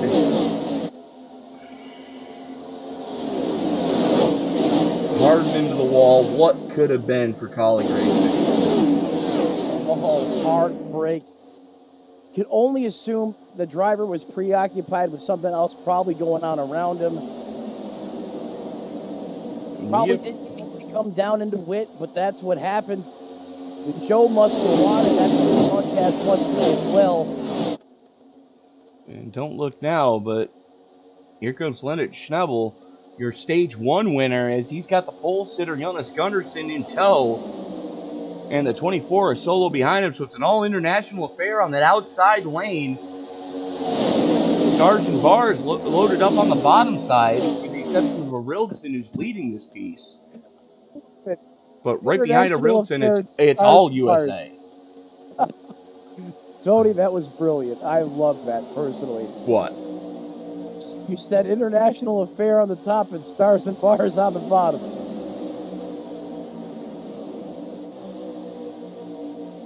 Good stuff, Tony Trapasso. I love that. You're welcome. As Schnebel with the nose out front, coming off a 4. Good head of steam for that Napa know-how number 9. He's just got to hang on for 16 more laps. Easier said than done. Hashtag not wrong. Gunnarsson. He's got the 50 out right now. He's going to drop. Oh, I thought he was thinking about pulling the chain. He thought about going for the lead. Everyone's got to keep, don't forget about that bottom line. I'm telling you, they're coming. I know you can't see him in the camera right now as Gunnarsson gives a heck of a shot to Schnebel there. Well, the thing is, Gunnarsson's got to be careful because that's Schnebel's teammate behind Gunnarsson. Right. You know, those 2 Hendrick cars, if they get hooked up, forget it. It's going to be lights out. In the words of the offspring, you got to keep them separated. Are you talking back to me? Huh? Are you talking back to me? You got to keep them separated. Oh, I love it when we can increase racing 90s into these broadcasts every time. Why not riff when we can? Exactly. Here comes the 8. They got ahead of steam. He's being pushed by the 43 of Jagerman. Oh, and look who's right behind him. Brian Chu. Don't look now in that FedEx Toyota. As a matter of fact, the only Toyota in the top 10 right now. The only other Toyota in the field currently running on the lead lap is going to be back there around 18th. And that's Chu's teammate of Cody McCorkle in the 19. Cody's had a pretty quiet but solid run, sitting plus 21.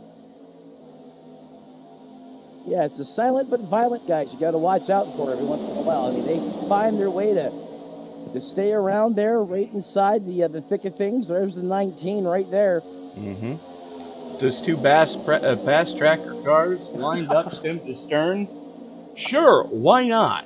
If Bass Pro Shops and Tracker Boats are willing to sponsor both the Chevy and the Toyota, both those teams will take the money. Thank you. Have a good day. Absolutely. Why not? I'm liking the paint scheme on Linus Bolstrom's car, too, as well. Yeah, it's got that mossy oak feel to it. Definitely does. I like that, though. Good-looking race car.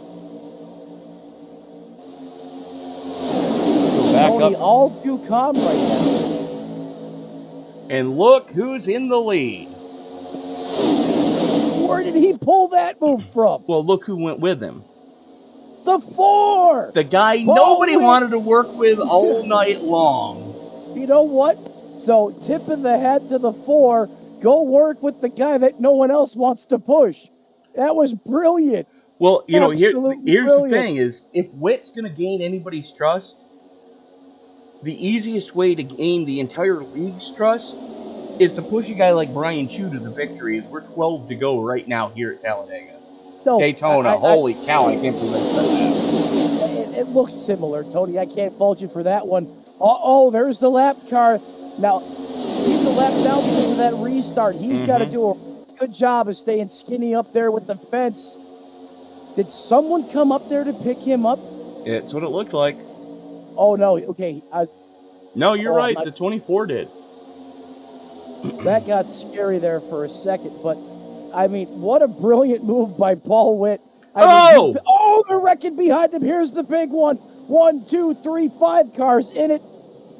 As they're going Captain Crunch off the safer barrier.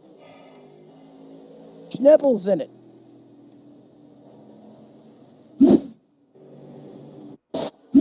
Let's watch that again. 3 wide, trying to get skinny. Didn't get skinny enough. Oh, James Bowles turned him. Oh, push gone wrong. Oh my goodness. Yeah. Cars literally went through the 41. Mm-hmm. Well, Tony, we knew that was bound to happen. Get to the chopper. Get to the chopper. As you watch the 9 on the top side there, the 84 second outside lane, he's going to get into him there. And then there he turns him. Ouch. We're going to need some ice packs. What could have been for Germany?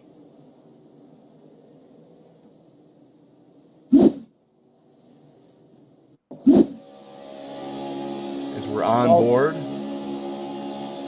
There's the 3 wide as the 24 gets shuffled out down the back chute. Into turn number 3 they go.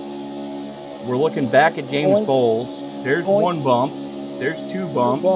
And there's the one that turned him. Well, and not that, Bowles really had a big say in that, because, he had the 31 of Hendricks just glued to him.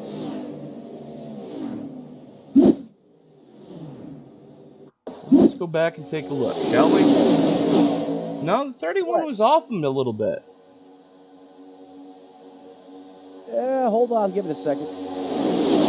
Yeah, no, the 31. Oh, wow, okay. Had a lot of distance. I thought he was a lot closer for some reason. The You first got to look, put that straight on, and I don't know why the overlay is wrong. He's not in the 48, he's in the 84. Right. But well, Tony, that's why we always take a look at these things from different angles. Because first look, for whatever reason, I thought the 31 was glued. no, But that was plenty of room. Not the case. And unfortunately, the 41 coming out on the losing end of that exchange as well.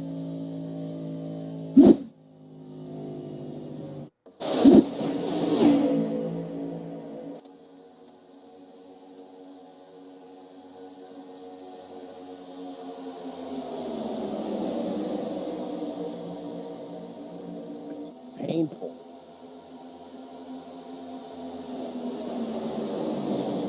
Ow.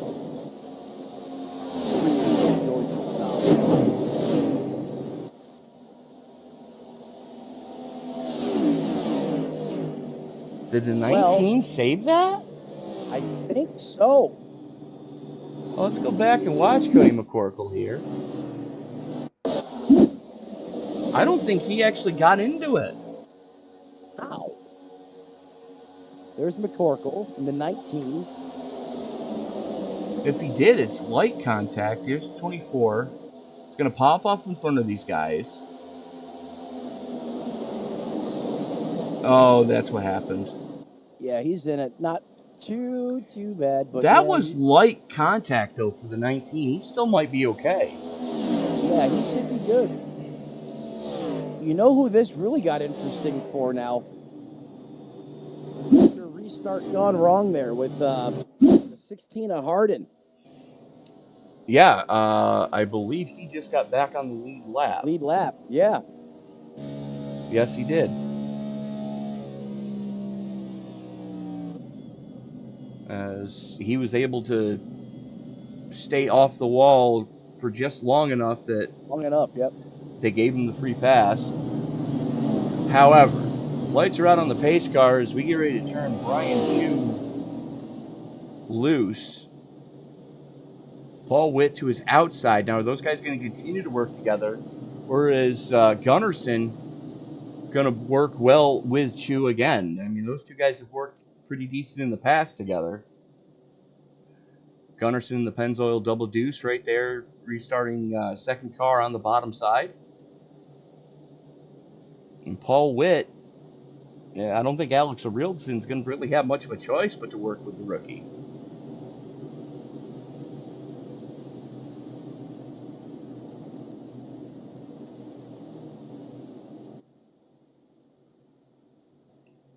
We shall see, we shall see.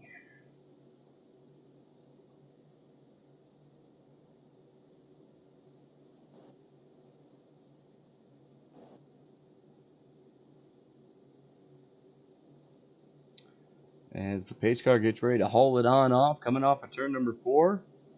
It's going to dive below the mustard stripe. We're going to restart with 8 to go here from Daytona. Thank you so much for making the iSNF NextGen Cup Series part of your Saturday afternoon. He's Matt Metler, I'm Tony Trapasso, and we are back underway as Chu pulls the trigger and Gunnarsson does go with him, at least for now. Yeah, Gunnar goes with them for the shortcomings here. Everyone now, the one person they didn't want out in front, the 11 of Chu. But I'm telling you, there's a kid on the outside in that Ford machine of Paul Witt. You know he has something to say here, would love to win this race. But he's got to pass the master here in the 11 of Brian Chu. Good help from behind in Gunnarsson as well. The 84 is there as well. Bowles. Oh, Bowles got loose. Gunnarsson will punch him in the face after this race if he's not careful. However, good news is Matt Forns is back in the top 4.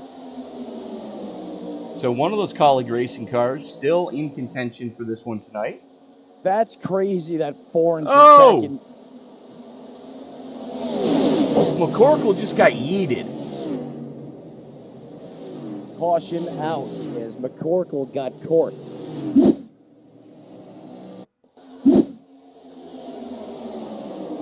Watch What this. happens Coming to through the McCorkle? tri-oval. You see McCorkle on the top side.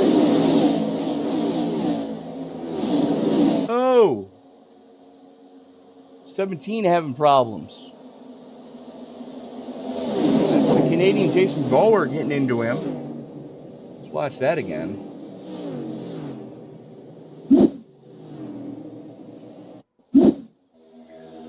Take a look at the chopper. This is what they picked up. Now you're going to see a 17 not able to really hold a good line coming through the dog leg. McCorkle looks to his inside, and the 17 just drives him down the track and takes the front end off the 19. You see what happened to Christian Delgado there? Yeah, pretty much the same thing. He found a Dukes of Hazzard jump somewhere on the paving. You know, He let's caught air. take a look at the JTD Jordy number 47. You see him there on the bottom lane moving up, 3 wide. He gets side checked. Boom. And here it comes. It's going to be right look here. At that. Whoa. That'll rattle your teeth. Hello, Spinal Fusion City. Yeah, you know it's a good one when you can taste your own spinal fluid.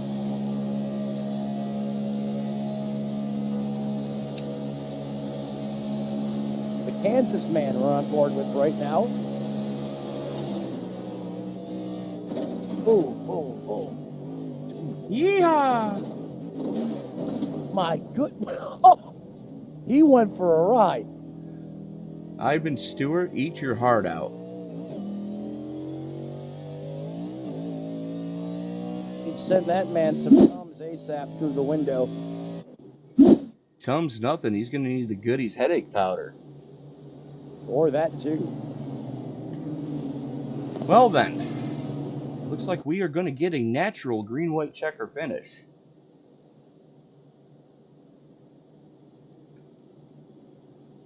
With up to 3 overtime available. They call it a natural. It's going to be anything but natural, though, I can tell you that. It's going to be a slugfest. Brian Chu, the one guy they didn't want to see at the point, is at the point. The Fort Myers native. I could literally cast a bait net if I had 45 miles of it, 50 miles of it from my front door due west. Mm-hmm. And the Probably other thing is, land in his front yard. look who's going to be restarting next to him. The man who they've jokingly referred to as the Miley Cyrus of the iSNF Cup Series. I'm out to lunch on this. Oh yeah, no, James Bowles has been known as the Miley Cyrus of the league. He likes to come in like a wrecking ball.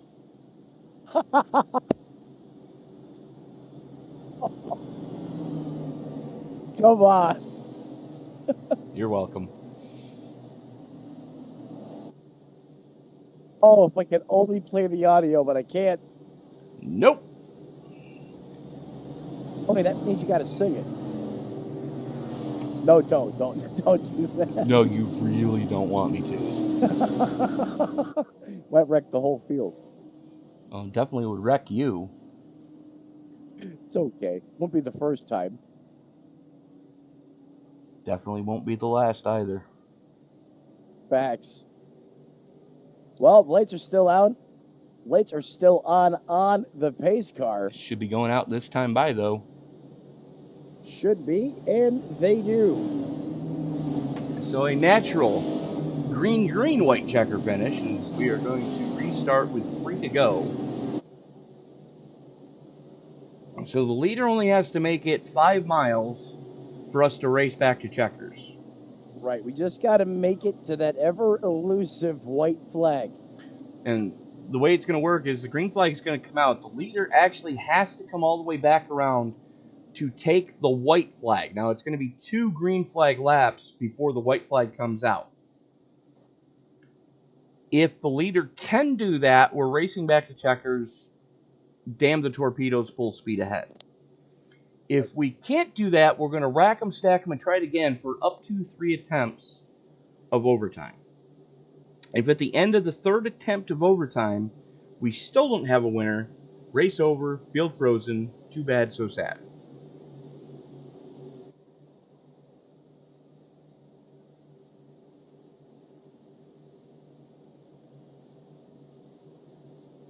So Chu, Bowles, Forns, Gunnarsson, Witt, Weimer, Arildson, Battle, Hendricks, and Solo. Your top 10 as they currently sit.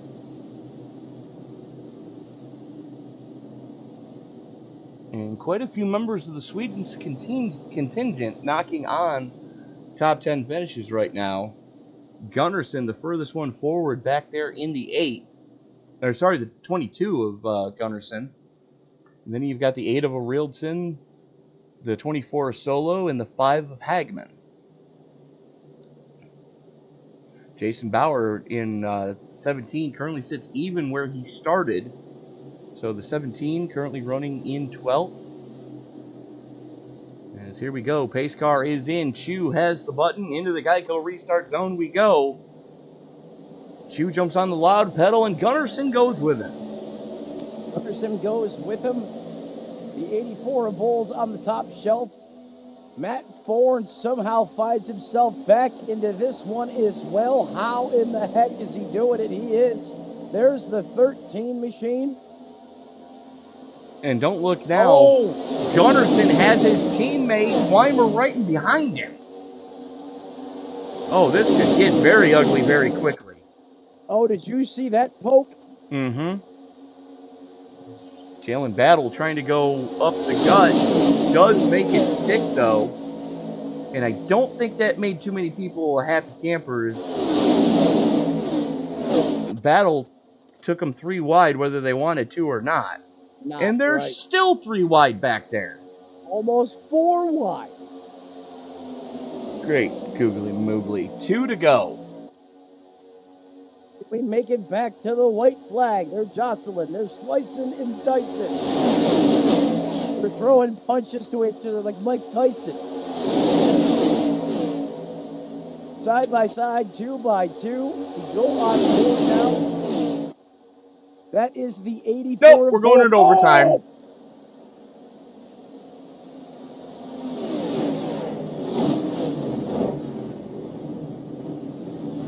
Holy Toledo. McCorkle just got corked.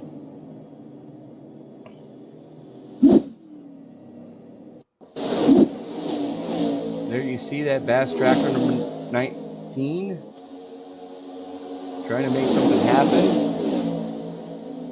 And... come on. What? Let's watch that again.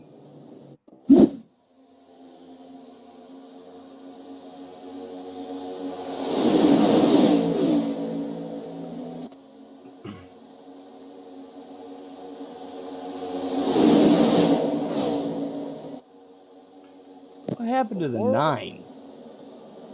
Because Schnebel just got yeeted.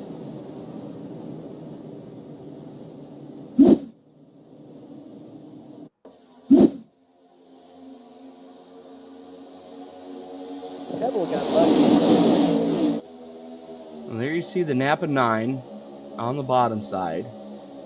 Oh, that's what happened. Okay, so he got into the 1 of Iskandar, backed out of it, and the guys behind him basically said, screw it, we're going for it.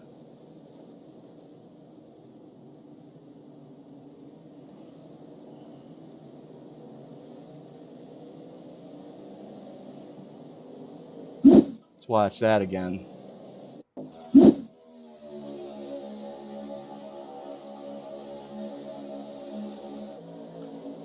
Keep your eye on the Napa 9 on the bottom side. He's going to get into the 1 of Iskandar, send him down the track, and back out of it because he didn't want to turn Iskandar. And then the 91 just unfortunately hooked him.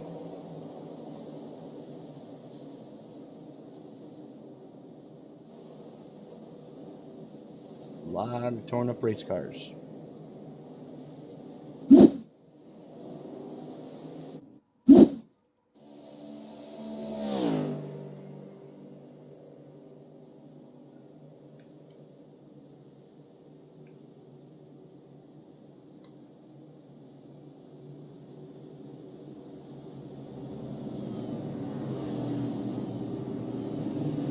Chu, Gunnarsson, Weimer, Solo, Rieldson, Hendricks, Boer,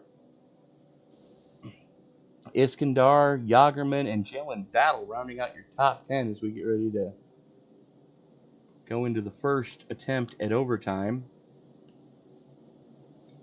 Lights should be going out this next time by.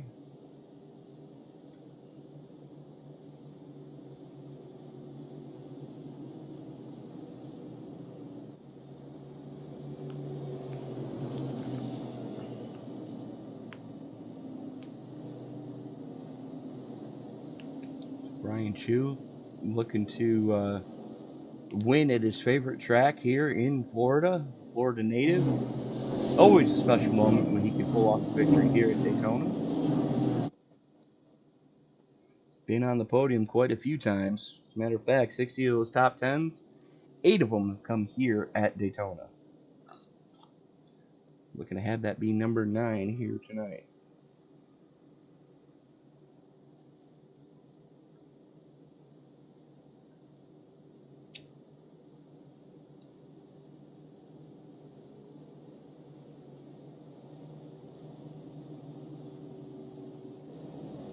And we are lights out on the pace car. First attempt at overtime, as we may have lost Matt again. Unfortunately.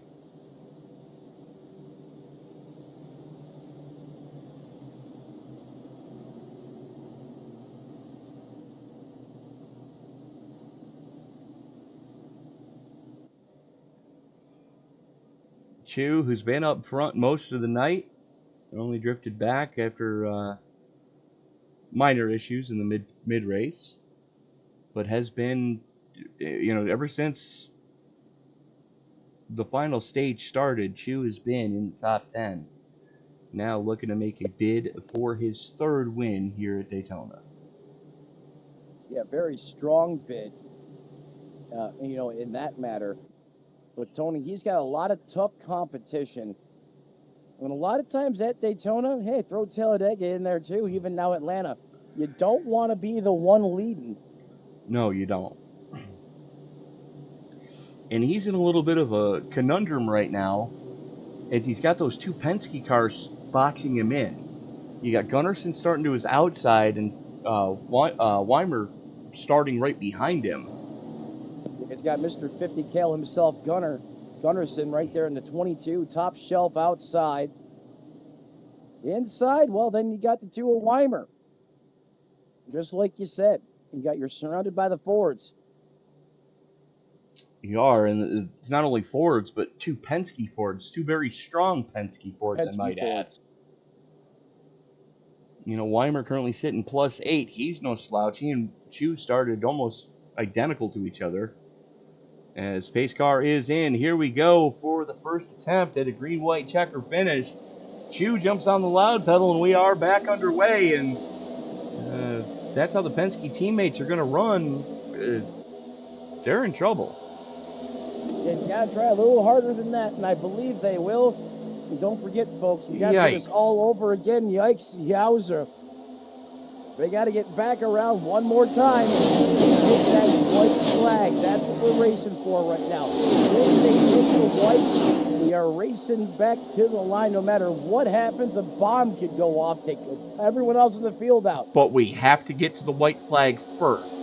As Gunnarsson getting pushed along by the 24 of Solo, the Swedish contingent on the top side. Running 1-2. Gunnarsson, I told you he had the 50 cals out. Here he comes down with the Geico restart zone. Getting the flag we do. We are racing back to the finish, Tony. We are at that 3 wide for 2nd place right now as the 24 got shuffled out. Gunnarsson's going to have to be careful. Here comes Davey Hendricks. Look at the crossover. What a move. Hendricks drops to the bottom. They're 4 wide. 4 wide, still flying 190 miles an hour. Chu all over the... Oh! How did they save it? Incredible save. Here it's going to be a drag race here. Is it going to be Gunnar? Is it going to be Hendricks? They are literally side by side. What a push from Chew. He thought about going 3 wide. He gets a donkey punch. Oh my goodness, they are wrecking at the line. Was it Gunnarsson? Gunnarsson wins at Daytona, Tony. Unbelievable. Well, let's watch that again. Let's watch the entirety of that lap, shall we? SDK has Gunnarsson as the leader. That's what I've got as well.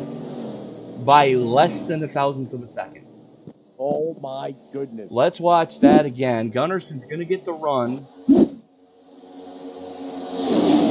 As the 24 gets yeeted at the start of the lap.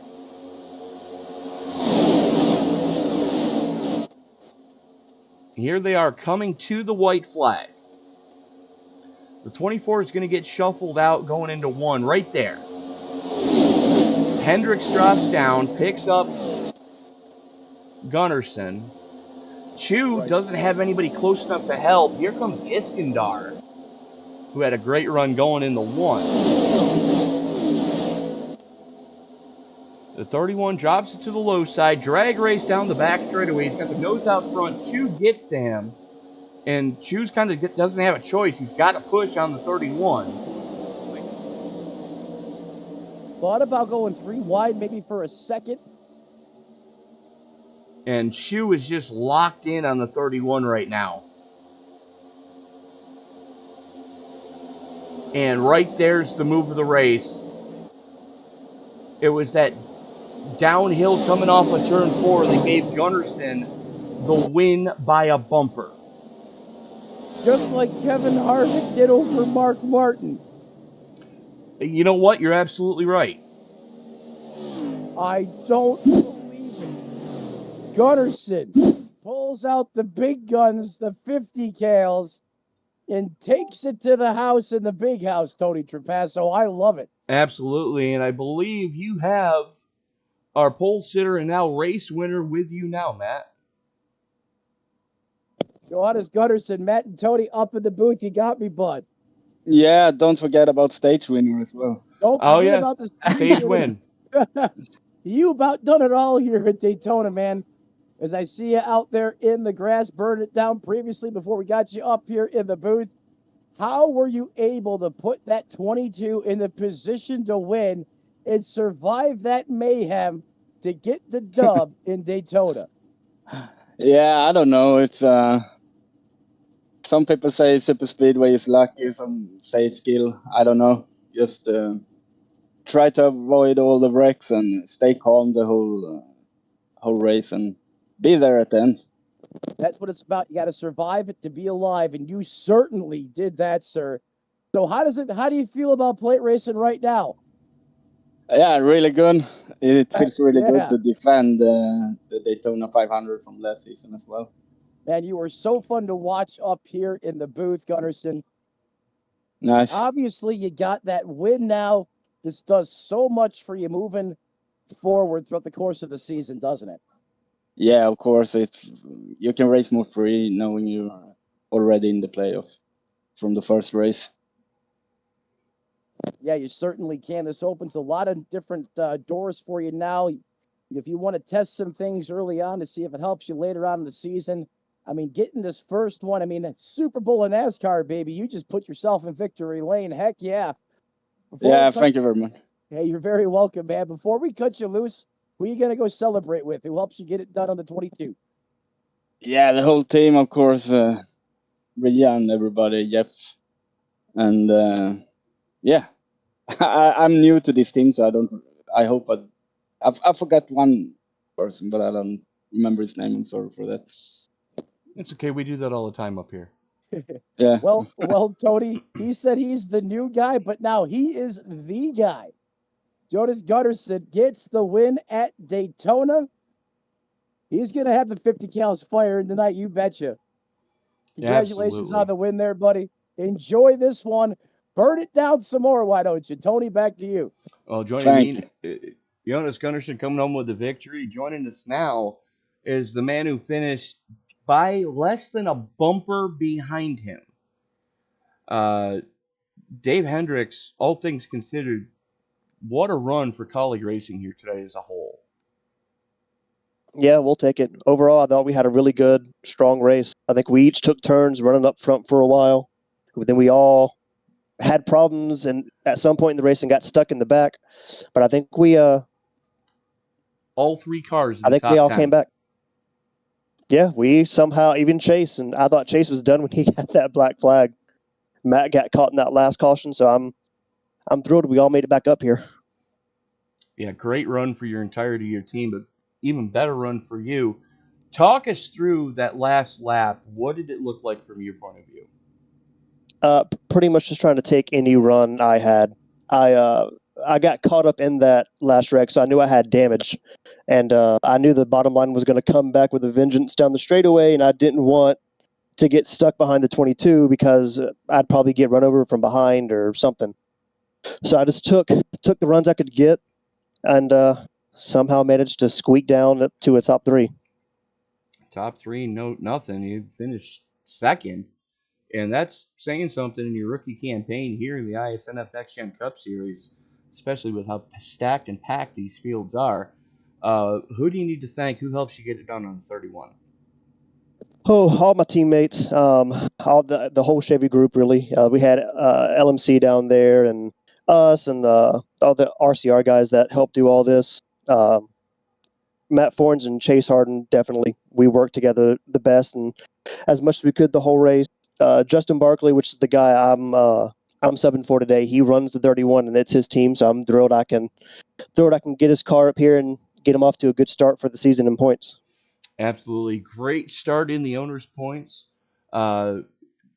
Dave, congratulations. You definitely made some waves, and I think any team that can pick you up as a full-time member is definitely going to be thankful they got you.